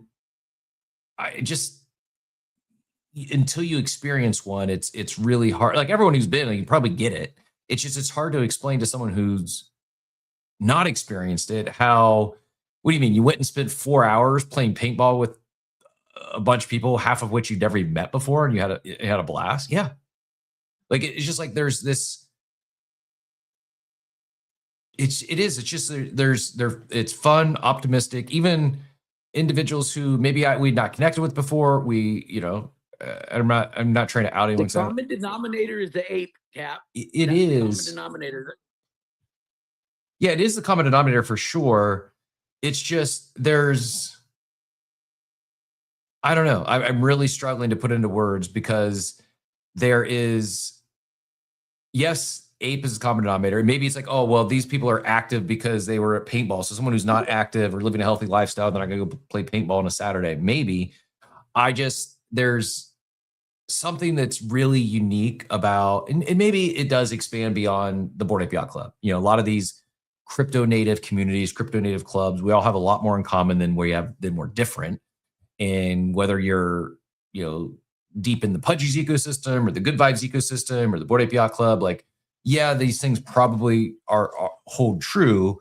But even people that like I've interacted with, met before, and he's Docs. So like Bored Ape Gazette, I think his government name is Docs as well, but I'm not certain of that, so I'm not going to say his name. But Bored Ape Gazette, we'd chalked before, we'd hung out before. But it's not someone like we're not DMing regularly. We don't like, so just like catching up with Bored Ape Gazette, and he's working on some stuff, and I'm gonna maybe potentially help him on some things he's working on. This is when I a few weeks ago went on my rant here, and I was providing kind of some critical feedback on other side and this is the and I don't, again, I'm still not knowing how to best put it into words, but this sort of stuff, these, and like, well, what is a meetup of a dozen people, 15 people? What is that? How can that have a big impact? I don't know still how to describe it, but it absolutely does. Like you count mutants and apes, there's over 10,000 members in the club. So this is a very, very, very small sampling, but it really does, like, my long-term conviction doesn't waver. My short-term conviction and excitement for the club, it's like through the roof after hanging out with 15 people. Because it's just, I having experienced it before at Ape Fest, at other side events, like, I know that this is duplicated across so many markets throughout the globe, and the fanning of the flames of focusing on the club in whether it's a digital or in-person meetup like this, it's not a one and done. And is there a cost involved with doing something like this? If they're covering the cost of paintball or pizza or bowling, yeah, there is. But I think I'm maybe biased. I think it's the best use of funds that Yuga and Bored Ape Yacht Club can do from their standpoint to support the community because of the downstream effect, because of what it does for people like myself. That, like, it re-engages us. And maybe I'm one who I'm in the minority where I said, hey, this is at minimum a 10-year commitment. Like, I'm in the club, I'm like halfway through a decade-long commitment where there's zero consideration of selling my PFP. Like, I'm in the club, I'm going to remain a member, and it was originally for 10 years. At this point, it's like, yeah, I'm in this thing for life. But maybe some say, hey, I'm going to be in this for a decade, or some of them is life. Somebody, I'm going to be in this for a year and then come back up for air. Others might be like, hey, this is just a 2-week flip. I know it is a spectrum, and maybe I'm unique in the sense that I have zero desire to exit in the short term. But even for someone like me who's not thinking about leaving, it's still the best reminder of the people in the club, what makes it so special. And what's going to happen as a result is I'm much more likely to interact on X, on Telegram, digitally with Ape Whale, who organized the event. We've interacted many times before, but I'm almost certainly going to interact with him more now, because not only do you have a chance to meet in person and shake hands, but I know the time and effort he put into showing us all a good time on Saturday. I see, as I talk about Bored Ape Gazette, and he's going to shoot me a deck. I'm going to take a look at it and see if I can help you with something he's working on. I mentioned Captain Optimistic, who had met for the first time in person. We had traded some DMs, but I didn't know. I was like, okay, is this someone who's going to be here and he just wants to try to sell Ape something? He's going to be gone next week, and after meet Nima. I was like, oh, this person gets it. He's in for the long haul. So much of that, and I don't know. I'm gonna get Machiavelli in here, and then I saw Hoddle join us as well as TMA. Excited to get their thoughts on this. Machiavelli, go ahead, and then we'll go Hoddle next, and then TMA. You know, when you said like, is it you'd rather see them use the funds for stuff like this? The community is the best representation and the best marketing that the Bored Ape Yacht Club could ever have, because you literally have a bunch of diehards who kind of started this industry, like what it's like to be an NFT club and all of those things. Like without the Bored Ape Yacht Club kind of like having its route up and stuff like that, I don't think that we would have an ecosystem the way that we have an ecosystem today.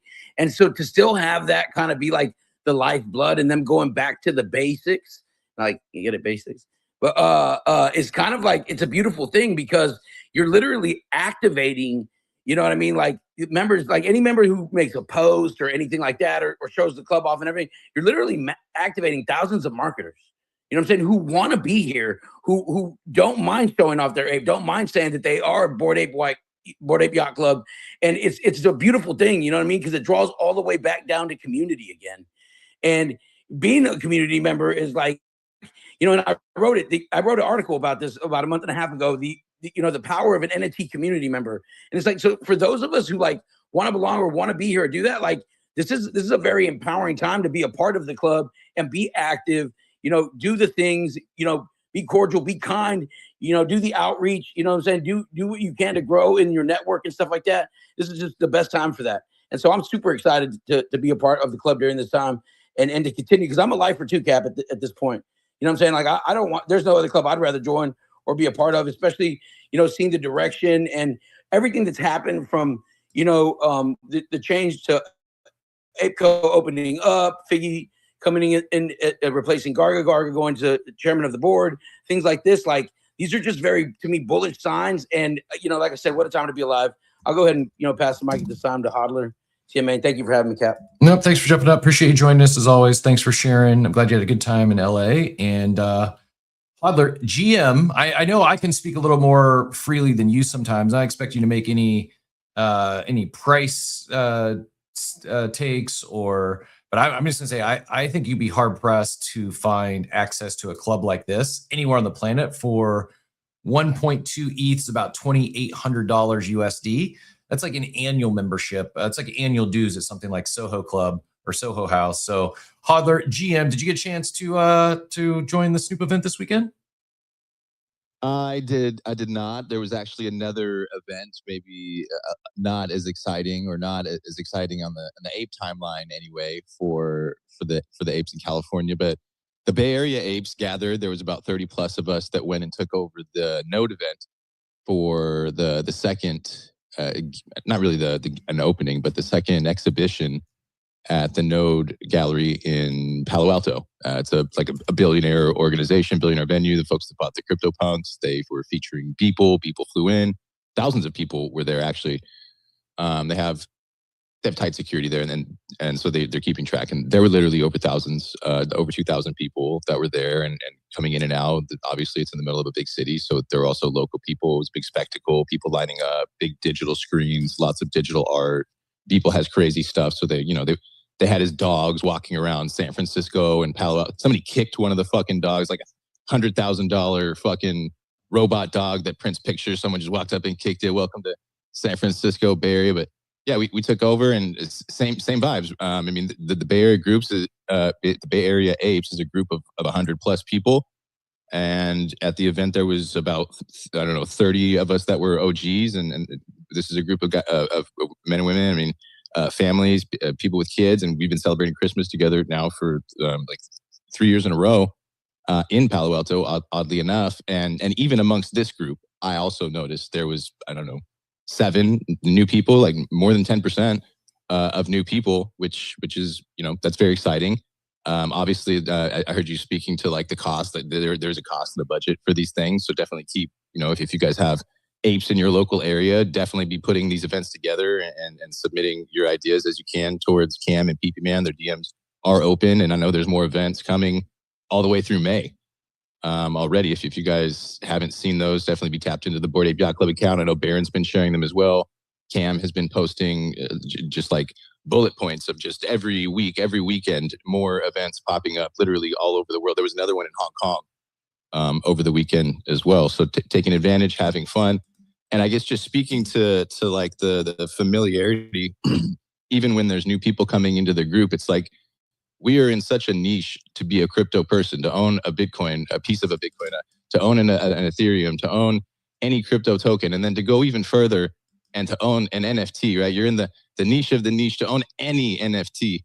And then to have an ape, right? You go into the subset of the niche, and it's like anybody else outside of apes, anybody else outside of NFTs, anybody else outside of crypto would look over and happily see any of this disappear, right? Like anybody that's not in this industry is probably not for a reason at this point. It's not like they haven't heard about us, and they could probably care less if any of us, you know, exist in this space or not, if this space exists or not. So we have that instant sort of not cult-like familiarity, but you know, a level of interest that is shared, at least just in even being here, having any level of interest, having a level of knowledge to hold and to be hold assets and to be in this space. So you know, I've always resonated with that, and I like that about being in the club. And I remember going to a curated event when Other Side was first launched in LA, and we took over like a massive studio.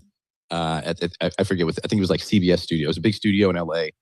We took over like a whole wing, and there was like, I don't know, 40 or so folks that were invited to experience the Other Side. People flew in, people that were local, and it feels very similar to what's happening now. And when I came out of that event, having met people that I was interacting with online and hadn't met for, at that point, almost a year, or maybe even longer at that point, it felt so good to finally connect with some of those people that did feel like OGs in the space, did feel like I was seeing them on the timeline all day, did feel like I had this like mutual fucking relationship where like I'm seeing you posting, I feel like I know you, maybe you know me, maybe you don't, and now we finally connected and you did know me, and oh, it feels so good.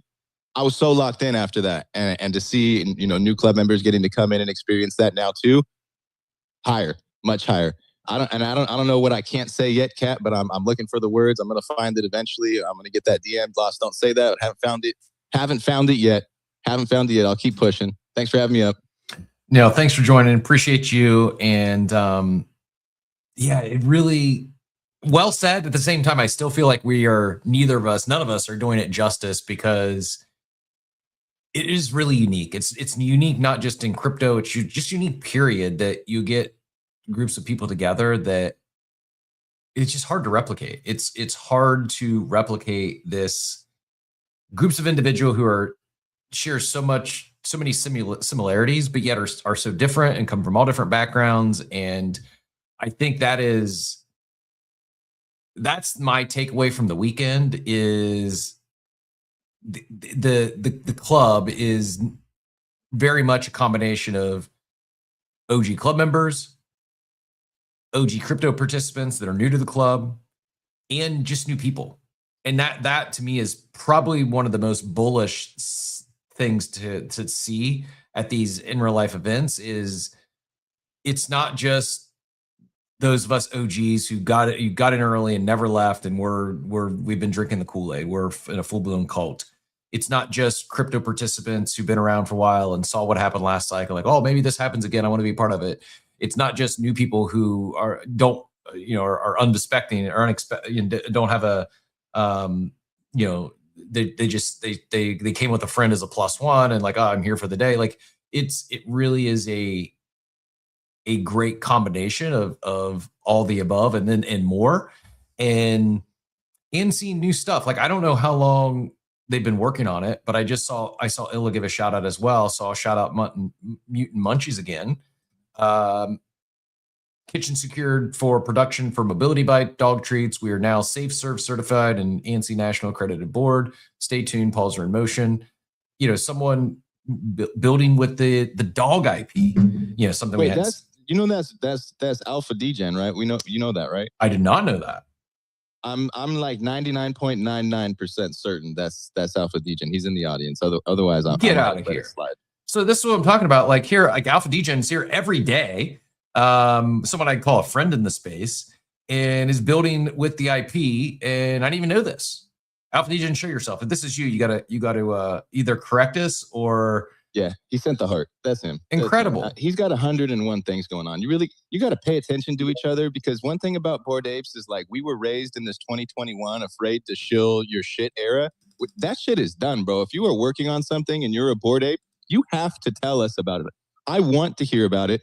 I fucking work here. I'm looking for what you guys are doing, but everybody else is not as fortunate as me. You have to come up here. I'm going to come up here and tell people what you're working on, but you also have to come up here. You have to come up here and tell people what you're working on. People are not going to see you on the timeline. Even if you do the post, even if I repost it, even if Spen reposts it, even if Baron reposts it, even if Cam reposts it, even if Gordon comes back and reposts it, nobody's going to see it. And even if they did, it was once one day, and there's going to be 2 million more posts the next day. You have to come up and you have to tell people what you're working on every single day. That's the attention economy. You have to get people's attention. You have to let them know what you're working on. One last thing too. Tuesdays? Every single fucking Tuesday, 6 p.m. EST, the Chaos Trials with Machiavelli and the other side, and you can go and fucking RSVP on the calendar from Spen. And I know that because he's saying it 1,966 times before Tuesday every fucking week. And I love that. And I show up, and I'm tired. It's fucking 6 p.m. sometimes on a fucking Tuesday. And I love to be there. And just one last thing about the Node event, because I forgot to tap on it and it was beautiful. All those thousands of people that were there and all those people that flew in and Art and you know, would love to be there. Well, there were, I don't know, 30 apes that drove 45 minutes. And we may or may not know the people that, you know, bought the Node Foundation. We may or may not know somebody in production. And yeah, we went right in the VIP event. We didn't wait in the line. Don't tell the art people that, because they're going to hate the fucking apes again, but it happened. And I don't know if you caught it when I showed the, from the Node account, and they had the video, like line literally around the block. It was like Ape Fest 1 vibes, where line just stretching around the block to get into an NFT art exhibit. So that is, I think that piece started happening Art Basel in December. The digital art started having a moment. I said it's like this, the rhyming with 2021.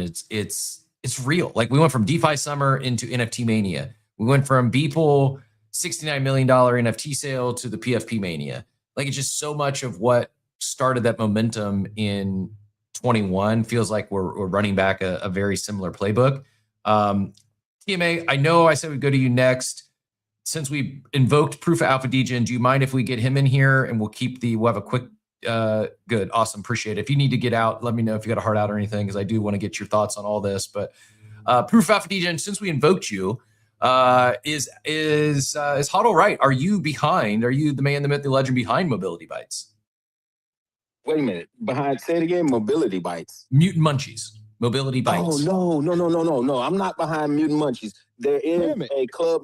No, but it's close though. There's a club member that is in that group thread with us that I can reach out to. But no, it's definitely not me. I want to make sure that I give him all his respect and his propers. But he is a club member, and he does have a MBA for his products. So yeah, he's spot on. He's out there on the grind daily, hitting it hard. So yeah, not me. I just want to make sure I say that. And TMA is gonna probably fire me now because you know I'm on his team. He's in the Discord, probably kicking me in the butt right now. So, but no, that's not me. I'll reach out to him.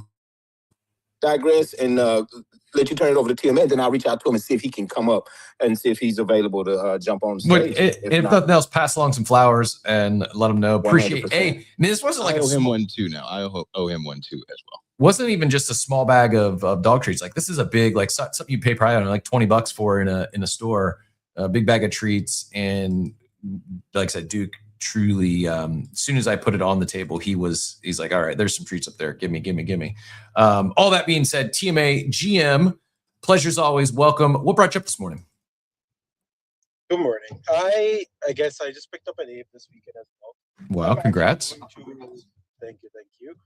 I'm going to the Toronto event this weekend, actually, so I'm excited to meet some fellow apes. I've actually never been to an ape event before, so I'm looking forward to it. But I do agree with you. I feel like some of that 2021 sentiment is coming back. I feel like with Bored Apes specifically, I think one of the most unique things about Bored Ape was just the desirability of joining the club because of how unique the experience felt. You felt part of something special. You felt like, there was a bunch of people you could meet who shared similar ideas. You could network with people who you would typically not get a chance to network with. You would get access to whitelist. You would get access to events, like just being able to get benefits from owning a membership is what really put Board Ape Yacht Club apart from anything else in the past. It just felt like by owning an NFT, you get access to not just the club, but a lot of benefits alongside it, right? Like, so somewhere along the way, I think that got lost because there was naturally a lot of development within the ecosystem. There was a lot of shifts, changes, like that shift from a member focused priority changed over time, and I understand that. I'm glad that it's back, like, because it when you see people like, all of these big celebrities join the club, that was what the club was all about. It was about feeling like you're part of this, like, group, where you get access to all these people you would typically not get access to. And quite honestly speaking, I feel like we're in a little bubble, and there's so few people who truly understand what we do or what we like, what we enjoy as a space, as NFT lovers. Like, 9 out of 10 times I'm talking to my wife, she doesn't even know what the fuck I'm talking about, and she'd probably be just nodding her head to be nice to me. So I'm sure that's the case with many people. But point being, like, just having that club, that group of people you can chill with, resonate with, share ideas with, grow with, like that feeling is something that you can't replicate, as you were saying earlier. And I think that's what creates those crazy price tags then, because then those are sentimental values that you are attaching to the NFT itself.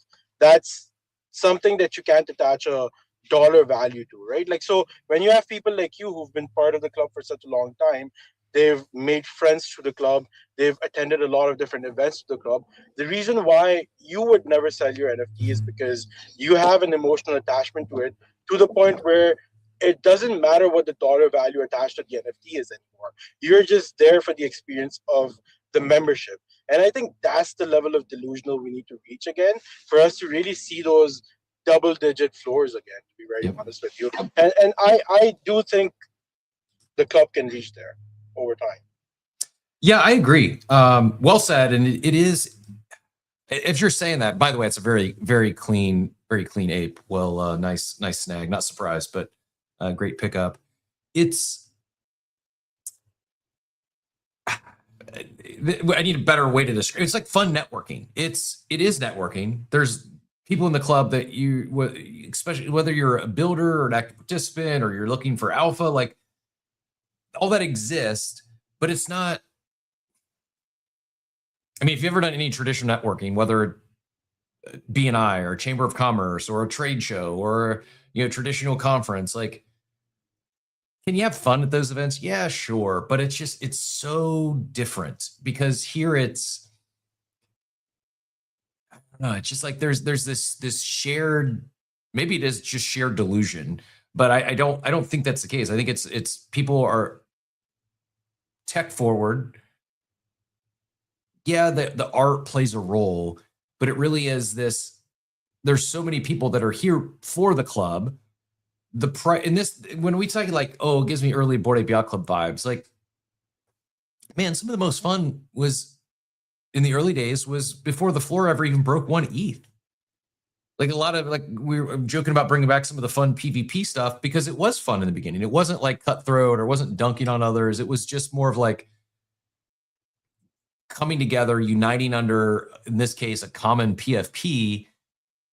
But the reality is a lot of us, despite our different backgrounds, had more in common. And this was a way to meet people. We like you said, like I'm grateful that, I've got a girlfriend now who actually like cares, asks about the show, will tune in from time to time. But I still like will check myself. It's still like, and I talked about paintball and she actually saw like the event poster and some of the goodies, like, oh wow. And she goes, I didn't realize it's that kind of event. Like, I didn't either. But it's like, that's just like, she's in finance, right? She has she has a luncheon coming up with some of her banker friends, and not trying to knock it or her certainly, but like, they're gonna have lunch, and did they have things in common? Sure, they do, but they're not gonna get together and play paintball. And I know paintball may not be for everyone either. That's just one example of this club and what it brings, and the opportunities, right? Like, I think that's the thing is, it's not just a once a year Ape Fest, and it's not just the Board Ape Yacht Club, but they do it best. I do think that, acknowledging my bias, no one does in real life like they do, because of the combination of what the club can do to support, what Yuga does to support things financially and sponsoring some of these events, even the sponsoring the event maybe financially, to doing things like the event poster. Like, maybe I'm the only one there who cared about the event poster. Maybe I'm the only one there who actually framed the poster. I'm going to show it in my background. It's such a nice little cool right? It just adds like the nice touches to these events that does make it more memorable. It takes a memory and turns into a core memory. I saw some pictures from the Miami event, and I think it was Aave, an OG Ape, created a 3D printed ape skull. Just little things like that you're not getting at your regular Web 2 potluck or annual event. Like, it's very different, and I think this is part of what is bringing back why you're seeing floor price, why you're seeing some sentiment shifts, why you're seeing people come back to the club or join the club. Is, at the end of the day, that's what it initially was. It was a club. It is a place to make friends online, and in this, we're now seeing this both in the other side as well as in real life. I think that's the secret sauce, is both, is the and they do it as good, if not better, than anyone else. All that being said, quick break. We're going to do like 60, maybe 90 seconds. On the other side of this, we're going to get a market update in. We're going to talk about this week in AI, and then we'll let you all get on with the rest of your Monday. But don't go anywhere. Give the space some love. We'll be right back on the other side of this break. We'll talk the rest of the market and this week in AI, some big news in AI once again. I'll be right back.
Alrighty, home stretch here.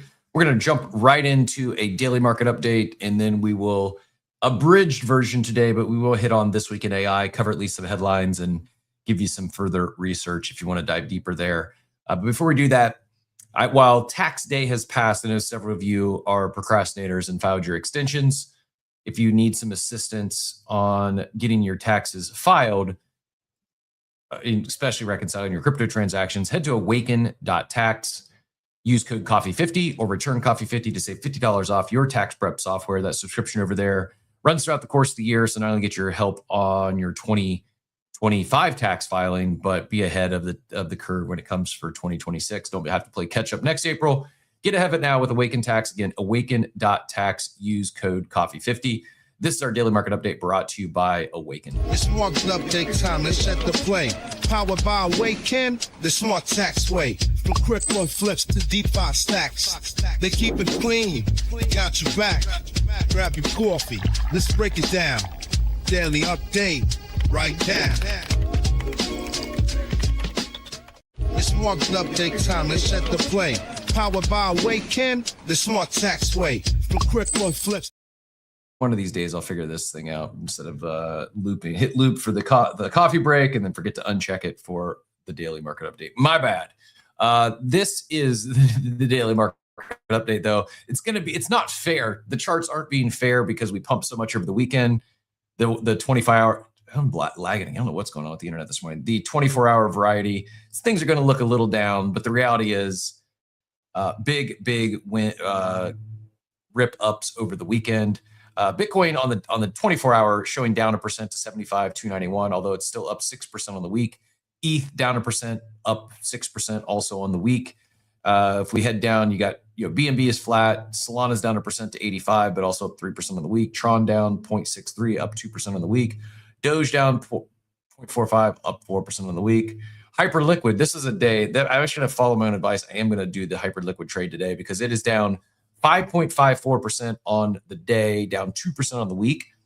And nothing changes with the thesis. I think it is primed really well, especially with the new prediction market HIP launching soon-ish. I don't know exactly when that kicks off, but and there might be a little bit of a lag before the market catches up, before they may wait to see what sort of impact it has. But just as many of the wallets and third parties integrated the Hyperliquid perps into their native extension, their wallet, whatever. I think we could see a lot of. I think we'll see the same thing when they turn on HIP4 with their prediction markets.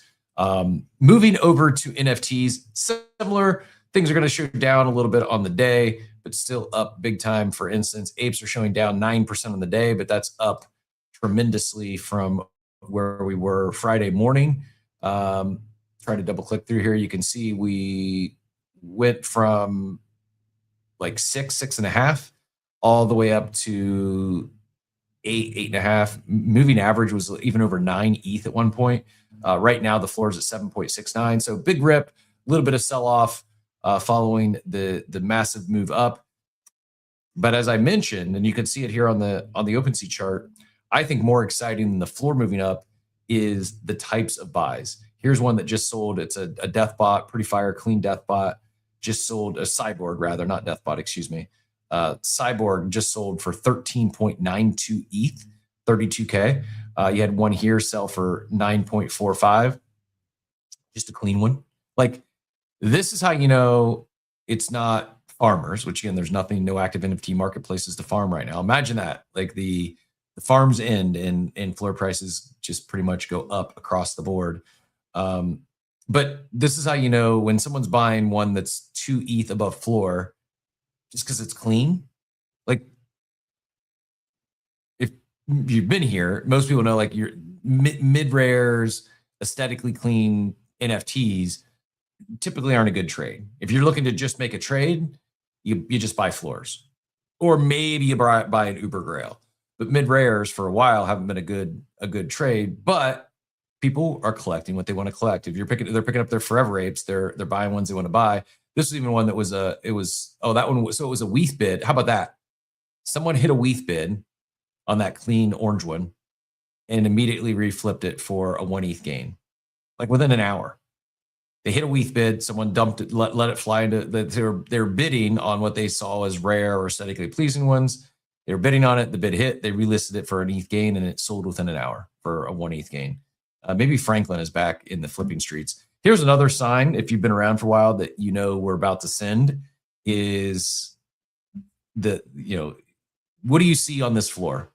If anyone's looking at the video, what is the telltale sign that we are about to send, based on just looking at the floor alone? Got a bunch of PP Man's cousins floating around. Yep, three of the bottom four are crazy-eyed apes. When you start seeing crazy eyes on the floor, you know that buckle up. We're about to full send.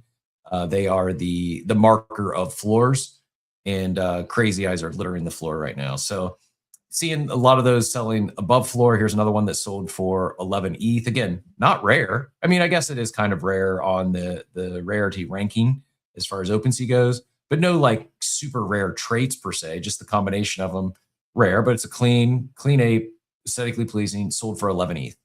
People are shopping, buying ones they want to collect, buying ones they want to hold, not buying. There's a clean DMT sold for 10.5.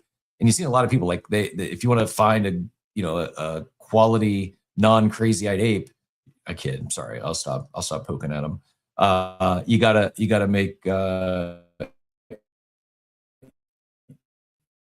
your proper, but and it's super thin. I mean, you saw me there. There's not you don't have to scan, you don't have to scroll far. 1, 2, 3, 4, 5, 6, 7, 8, 9, 10, 11, basically 11, 12, 56, 60, call it 60 to be safe, 60 apes to a 10 ETH floor.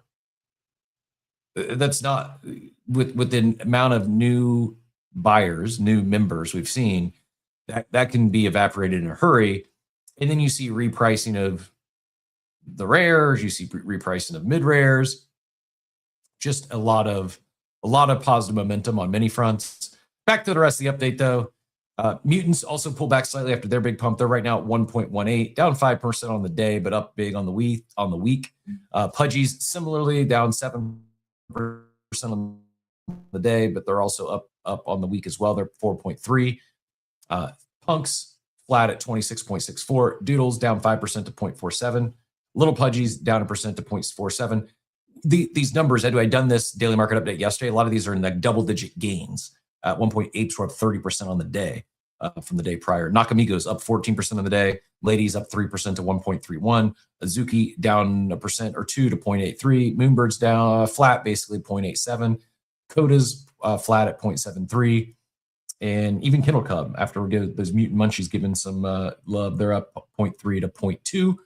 And VFriends up 10%. They're lagging on the big pumpers of the day. 9.5% on the day, up to 1.5 ETH now. Good Vibes Club up 4% to 0.62. Gimbo's up once again, another 36%, 22.50 ape over there. Normies flat at 0.13. And that's our daily market update again, brought to you by Awaken Tax. Head to awaken.tax. Use code coffee50 or return coffee50 to save $50 off your tax prep subscription. All right, we got like 8 minutes. Bunchy was not able to join us today for This Week in AI. I believe he'll be back next week. So just going to fly over a few headlines. We won't do the deep dive, but at least hit on some of these headlines, and then we'll get you out of here. Enjoy the rest of your Monday. It is one. We'll do a Keeping It Real tomorrow, but for those that are heading to Bitcoin Vegas, join us at Dominion. Dominion is the days following Bitcoin Vegas. It's next Wednesday and Thursday. Looking forward to seeing some of you out there. I already have a couple of coffees already lined up. If you're going to be in Vegas, let me know. Would love to grab a real life coffee and or Consensus right around the corner. We'll be in Consensus first week in Miami, I believe. But yeah, we are in America, and Shockerman Dan, I see we are. I second the Mutant Ape Aging Club. That might have some real legs. We should have done some more stretching on Saturday before we all got started and sore. Anyways, like the Bored Ape Valet Club this last Saturday night. It was like all the Bored Apes waiting for their cars at valet. That's funny. Yeah, I feel good, but I also am reminded that I am no longer in my mid-20s. Just like it's like one of the reasons I stopped drinking is a hangover became like a 48-hour event, and similar now, like paintball becomes also a 48-hour event due to extended recovery. Quick headlines though in AI: Snap laid off 1,000 people, job cuts. They're blaming AI as well. I think while there is some truth to this, I also think you're going to see more and more corporate layoffs that they're going to use AI as the excuse. It's just easier to, it's an easy narrative because, oh, we're not the only one. Everyone's doing this. Everyone's laying off employees for AI.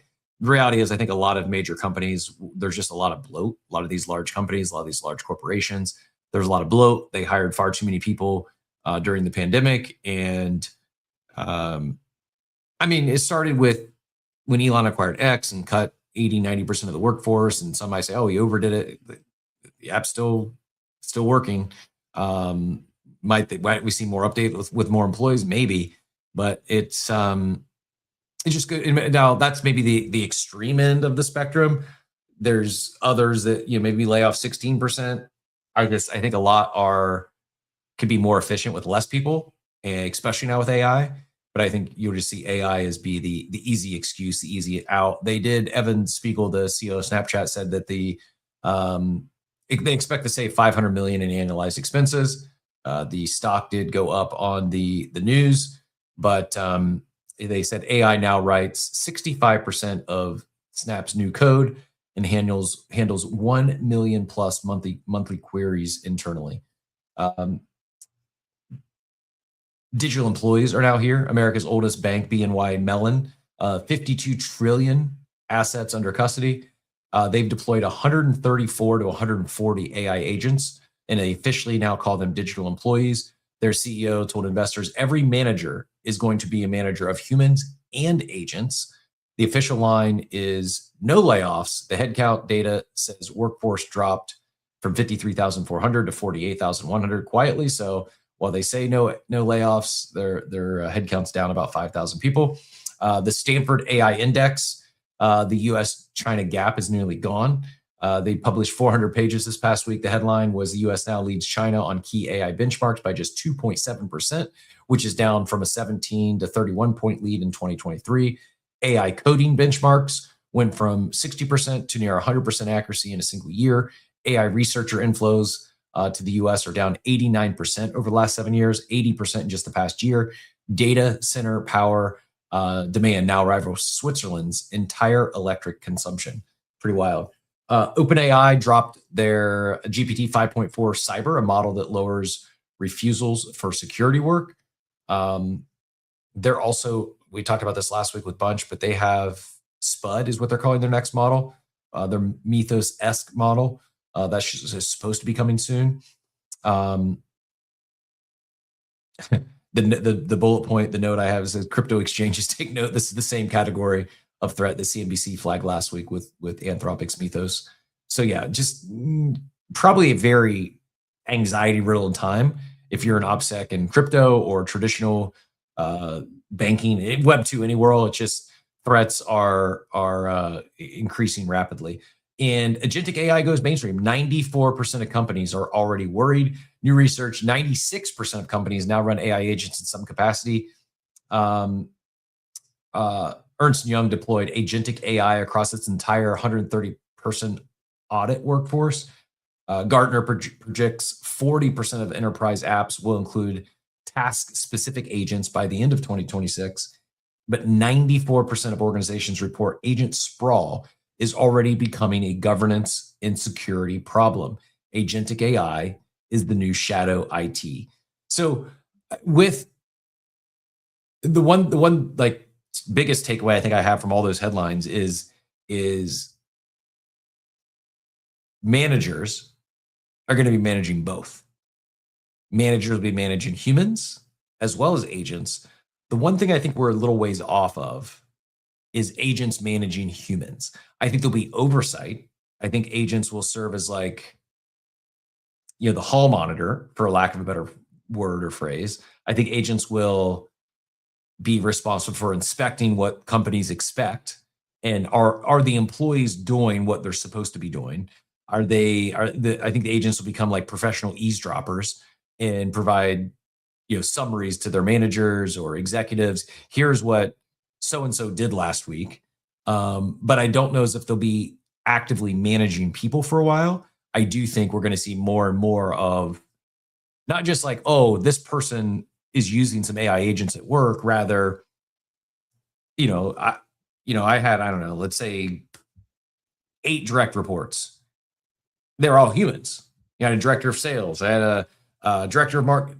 In the future, it might be director of sales, director of marketing, and then AI agent that's director of go-to-market. That is director of, I don't know, fill in the blank. I do think that you'll see on an org chart, you'll see humans, and part of their management roles and responsibilities isn't just managing other humans, but managing AI, whether they like it or not. I think it's going to be baked into. Now, odds are, I think most where it happens first are those that are embracing AI and already utilizing AI. And I think these positions will just start to get more and more formalized. Huddle, thoughts on that?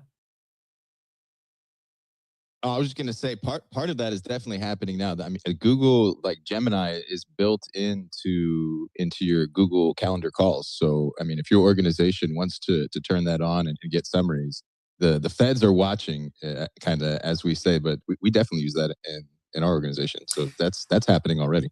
Yeah, it is also wild how, to me, anyways, how when we talk AI, we talk about the leaders in AI. And I mean, I'm guilty of it too. We mostly talk about Claude. We talk about Anthropic. We talk about OpenAI and ChatGPT. We even talk about Grok and what XAI is doing with their data center approach. Like, one of the last ones we talk about is Google. I just think they're quietly, like, they already have the distribution. They already have the workspace, and it's really good. Like, originally, I think Otter was maybe the first one I used, Otter AI. It was basically like a listening AI agent that would listen to a Google Meet or a Zoom meeting and then give you notes afterwards. And I eventually turned it off. But it would get invited automatically into my Google Meetings. To your point, Google now has their own built-in. They've got Gemini's baked into email.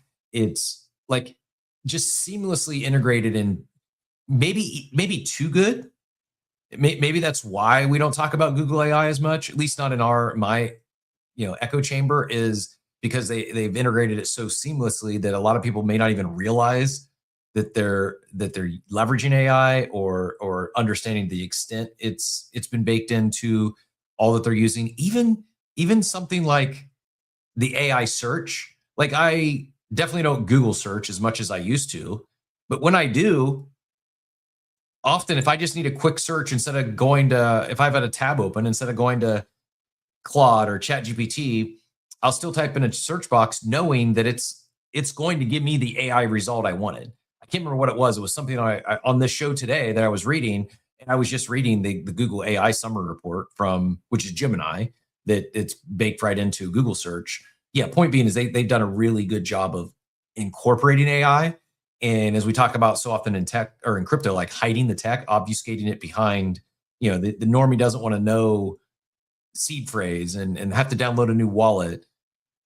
I don't like, I think eventually, like, because of, what you can get so much out of it, people will download an AI app, whether it's Claude or ChatGPT or fill in your favorite LLM.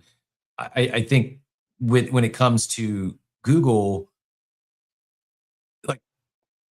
and I think I've downloaded something Google AI. I don't know if I've ever used, I guess, Nano Banana. I did on Notebook. Like Notebook LM is the one I've downloaded and used just for AI. But 9 times out of 10, if I'm using Gemini or anything Google AI, it's just because it's baked into something I already use.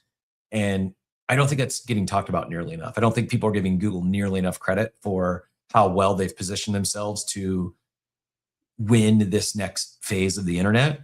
And part of it is it's adding on top of the distribution they've already gained. And I think that, I guess you could, it's hard to say that Grok hasn't done that. I mean, it's very much so baked into X now.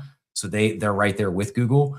But I don't see some of the other tech giants doing it as seamlessly as the others have. Like, I'm sure there's, I guess maybe like AI is baked into like Facebook Marketplace responses, like the chatbots and stuff. Like, but it's not.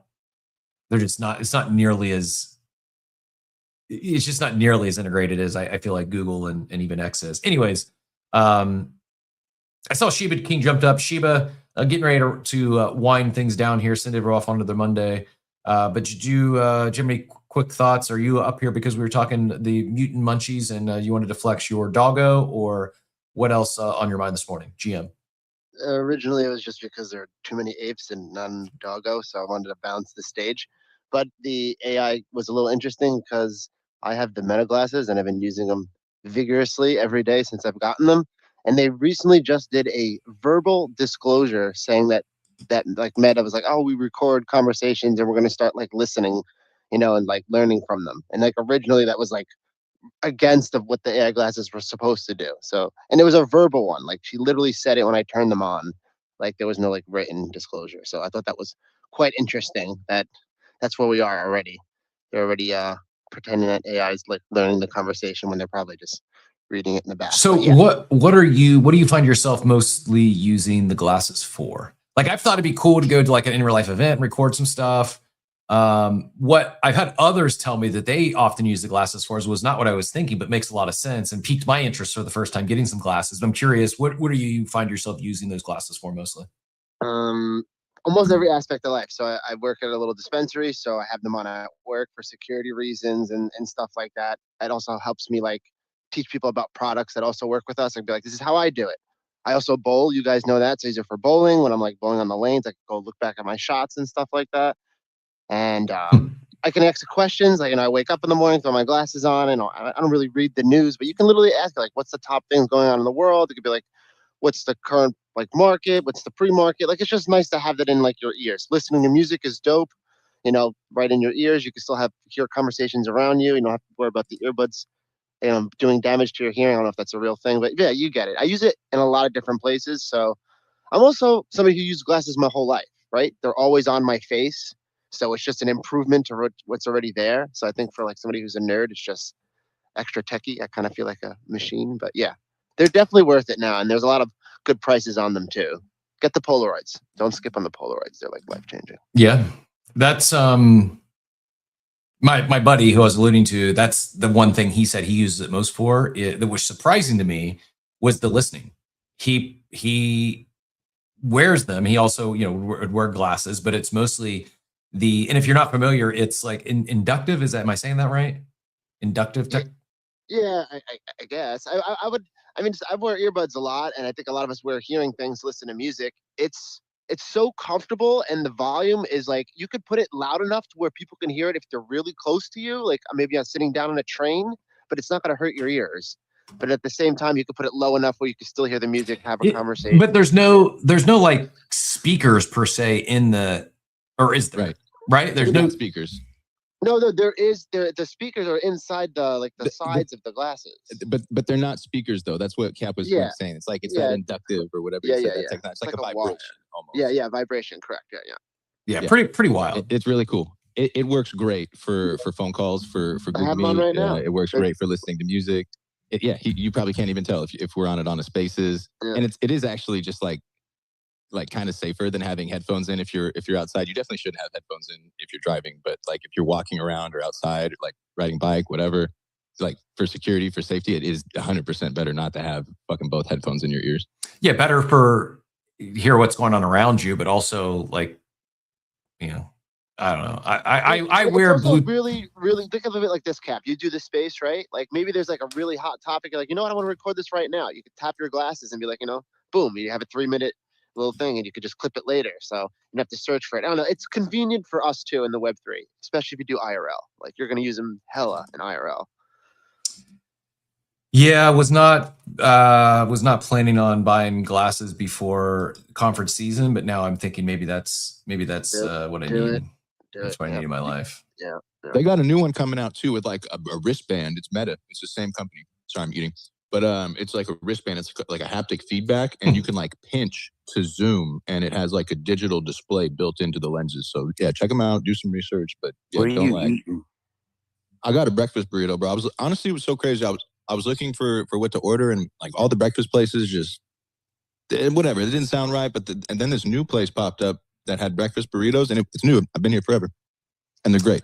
So I'm having a wonderful breakfast burrito. Thanks for checking on that. Breakfast burrito is underrated. I used to when I was living in Southern Indiana, there was a little local shop, and I was my office was downtown by the river, and I multiple times a week I would go get a breakfast. This was when I wasn't even eating breakfast, but they were so good. I'd go get one multiple times a week, and these were like burritos as big as your head. It was way too much food for breakfast, but they were so good.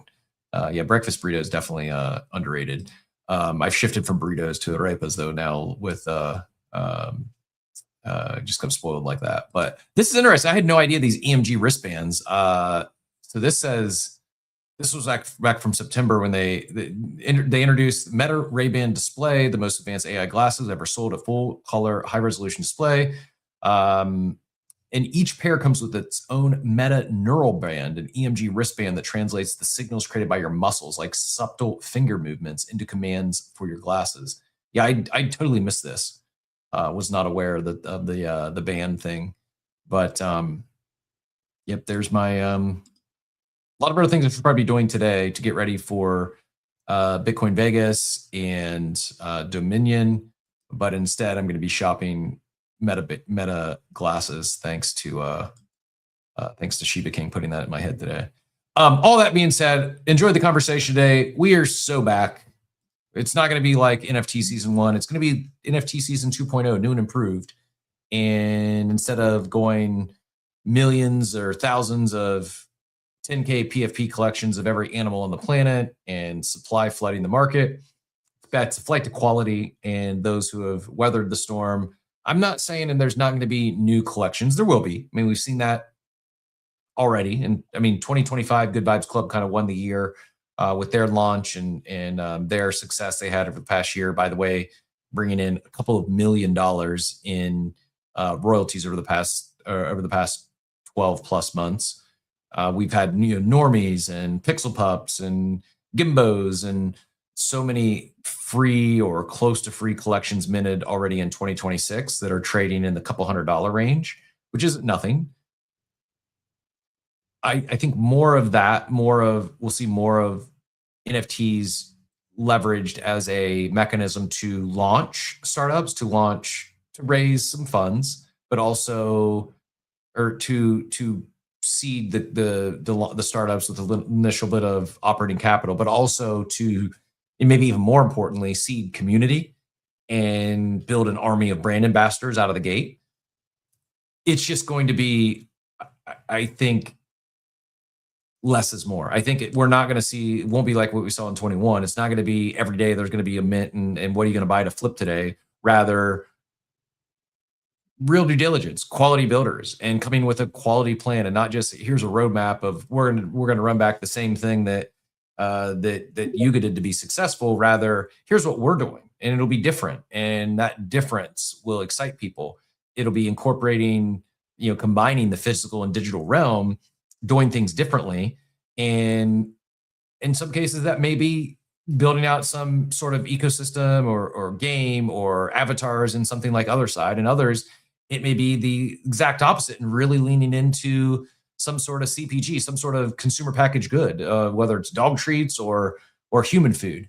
In other cases, it might be incorporating some sort of, ongoing club membership, like the Bored Ape Yacht Club, but not going the clubhouse route, going a different angle, a different route. And I think more and more of that is highly likely, if not, I don't say inevitable, but it feels like bottom was in a few weeks ago. Momentum is back. Excited for Figgy and him taking the reins. Well deserved at the Bored Ape Yacht Club. Excited for Garga to move into the chairman role and focus on what he loves, but is one of the best in the world at when it comes to creative storytelling and lore building. Speaking of storytelling and lore building, I saw a couple other OGs up on stage.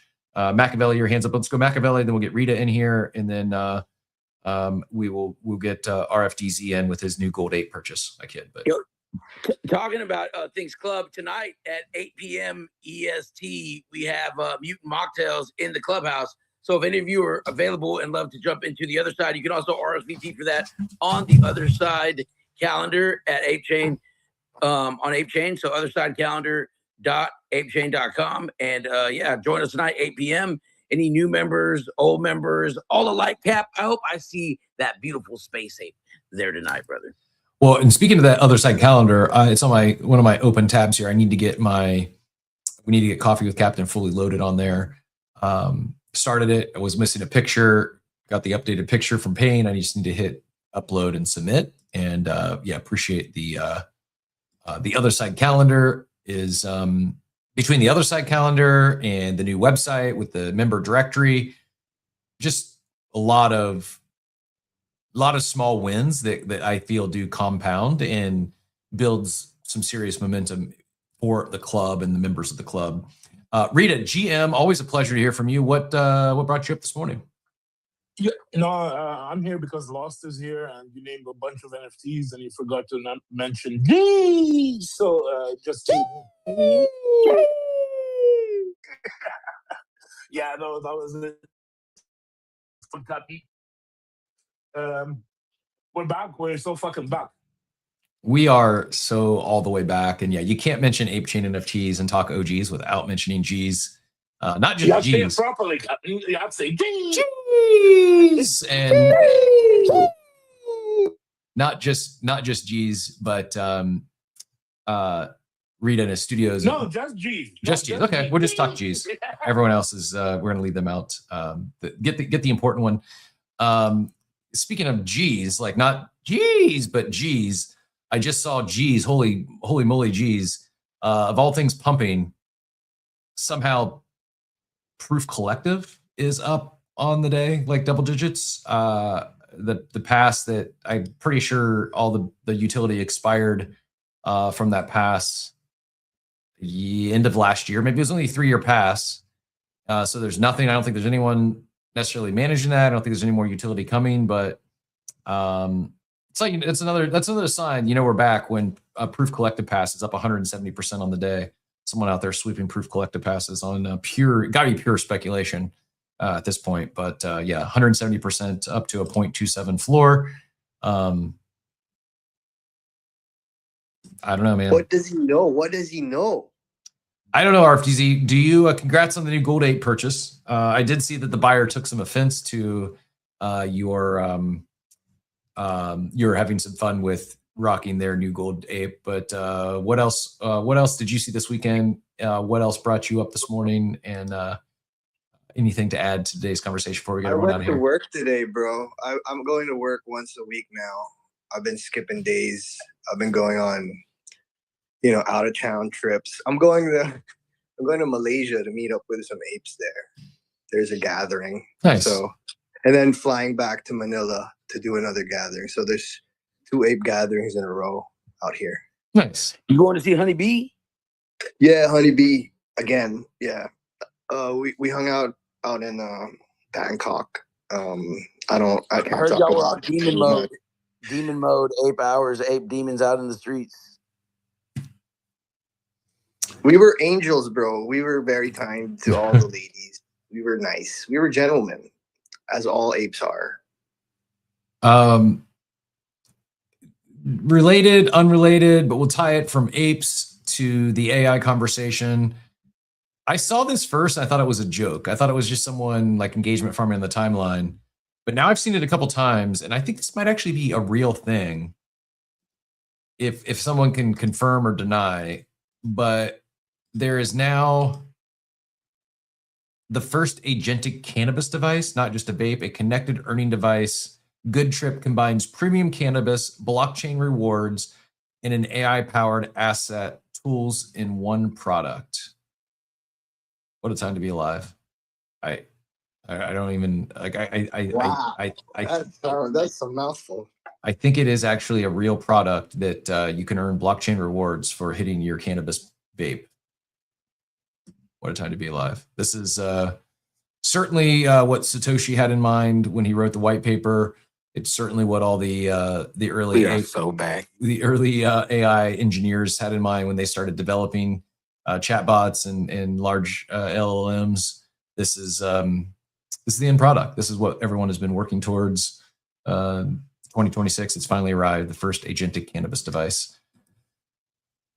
On that note, appreciate everyone who added to the conversation today. I'm glad that we're back. And in all seriousness, not only like, yeah, it's fun to see some momentum on the timeline, some momentum in floors, but the real value is all the friends we made along the way. And love to see the in real life meetups being back. Love to see that being promoted and supported from the club.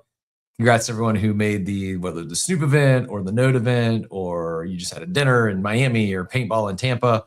A lot of exciting stuff happening, a lot of fun stuff happening. We will have Bunch You back with us for a deeper AI dive for This Week in AI next Monday morning. But we've got a full week. We got a full week lined up. We had some awesome guests last week. We got some more guests this week. And we'll finish this week with a bang before we head off travel week next week. So be a little in and out. We'll be live every day at 8 a.m. Eastern time as always, but might be maybe a shorter show or two. Might have to go just audio only one of the days, but we will, one way or another, we will be live here on X, Abstract, and YouTube. Hit that like and subscribe while you're over there. Give us some love on tomorrow's space. Go hit that reminder. It's pinned up top. And if you met a new friend at one of these meetups over the weekend, that's your homework today. Follow up with them. Expand upon a connection you just made, and push that relationship forward. I'm grateful for all the people I got to connect with, both first time as well as reconnect with some old friends. And I feel it in my bones. It's going to be it's also the timing I think is perfect as we head into conference season. We got Bitcoin Vegas, we got Dominion, we got Consensus all within the next few weeks. And I could see the momentum carrying into those events and beyond. Also, would be remiss if I didn't shout out the 5-year anniversary is imminent. Like today, I shared this morning, the official Bored Ape Yacht Club account tweeted out something exactly 5 years ago today. They had a contest. You had to solve a puzzle in Discord, which now you may like, a Discord game. At the time, I think they were one of the first to do it as like an allow list or a giveaway. And they gave away the puzzle solvers. First prize won 1 ETH. Second, third, fourth, fifth, and sixth. So the next 5 people, they all won a Bored Ape. Huddle, do you remember was Tropo the winner of that puzzle? Did he win the 1 ETH? I do not remember. I don't. Down there probably remembers. Tropo won his ape. Tropo won his ape. So Tropo won another competition, or maybe he won that one. He just didn't finish first. Whoever finished first in that contest, maybe the worst winner of all time. As we know, those apes would run up significantly, not just the floor of the apes, but 6 figures plus in airdrops over the next few years. And some person who won it only got 1 ETH. But no, they sent out that post about that giveaway, about the Discord puzzle. And there was 3 puzzles to compete. First person got 1 ETH, and then the next 5 got an ape. That tweet that they sent out to promote it got a grand total of 1 like. I just gave it a second like this morning. Hard to even fathom that, I know. But yeah, then they sent it out, launched the project. Hey, we're giving away 5 of these plus an ETH to the grand prize winner. 1 person liked the post until this morning. Now it's got a few more. And I'm pretty sure it was the 23rd. So we're 3 days away from pre-sale beginning. And then, as we know, pre-sale kicked off on the 23rd. It was a slow burn for about a week. After a week, they'd only minted a few hundred of these things. The following Saturday on the 30th, they did a reveal and momentum started picking up a little bit. And then as we talked about with OSF on Friday, sometime, I think a little after midnight, I went to bed at 8 p.m., 8:30 p.m. on the 30th. There was 600-700 of them minted. I thought I could watch the project for a few more weeks. And by the time my dog woke me up at 4 a.m, I opened up Discord to complete pandemonium. At that point, there was, this what I minted is 6953. So almost 7,000 been minted by 4 a.m, and before 8 o'clock, the entire collection minted out, and the rest is history. But yeah, we are 3 days away from the 5-year anniversary of the pre-sale kicking off, and about 10 days away of the 5-year anniversary of the mint out. So I think, I don't know anything. I'm just speculating, pure speculation. I think we might see some announcements, some updates. I think we might see some 5-year anniversary type celebratory posts, maybe some new news would be my speculation. So if you thought you were sidelined and you wanted to join the club, maybe I'm not, do your own research. Don't put any money in. You can't afford to lose. But if you wanted to join the club and you've got, I don't know, $3,000 of disposable income, maybe fire those WETH offers. Maybe look to get your entry before this next leg up. Maybe it pulls back. Maybe we're below an ETH a week from now. I also think there's a world where it keeps going the other direction and keeps moving up, maybe aggressively. Floor is thin, and a lot of these people just aren't selling. That's it. It's just like the supply is really distributed, and a lot of people just aren't even thinking about selling anytime in the near future. And yeah, supply demand is a real when demand is greater than supply available, it can have a whiplash effect on these smaller collections in 10,000, 20,000. It's a very small collection relative to tokens with multi-billion-dollar market caps. All that said, we'll be back tomorrow at 8 a.m. Eastern time. Hope you all have a wonderful, wonderful day, everyone.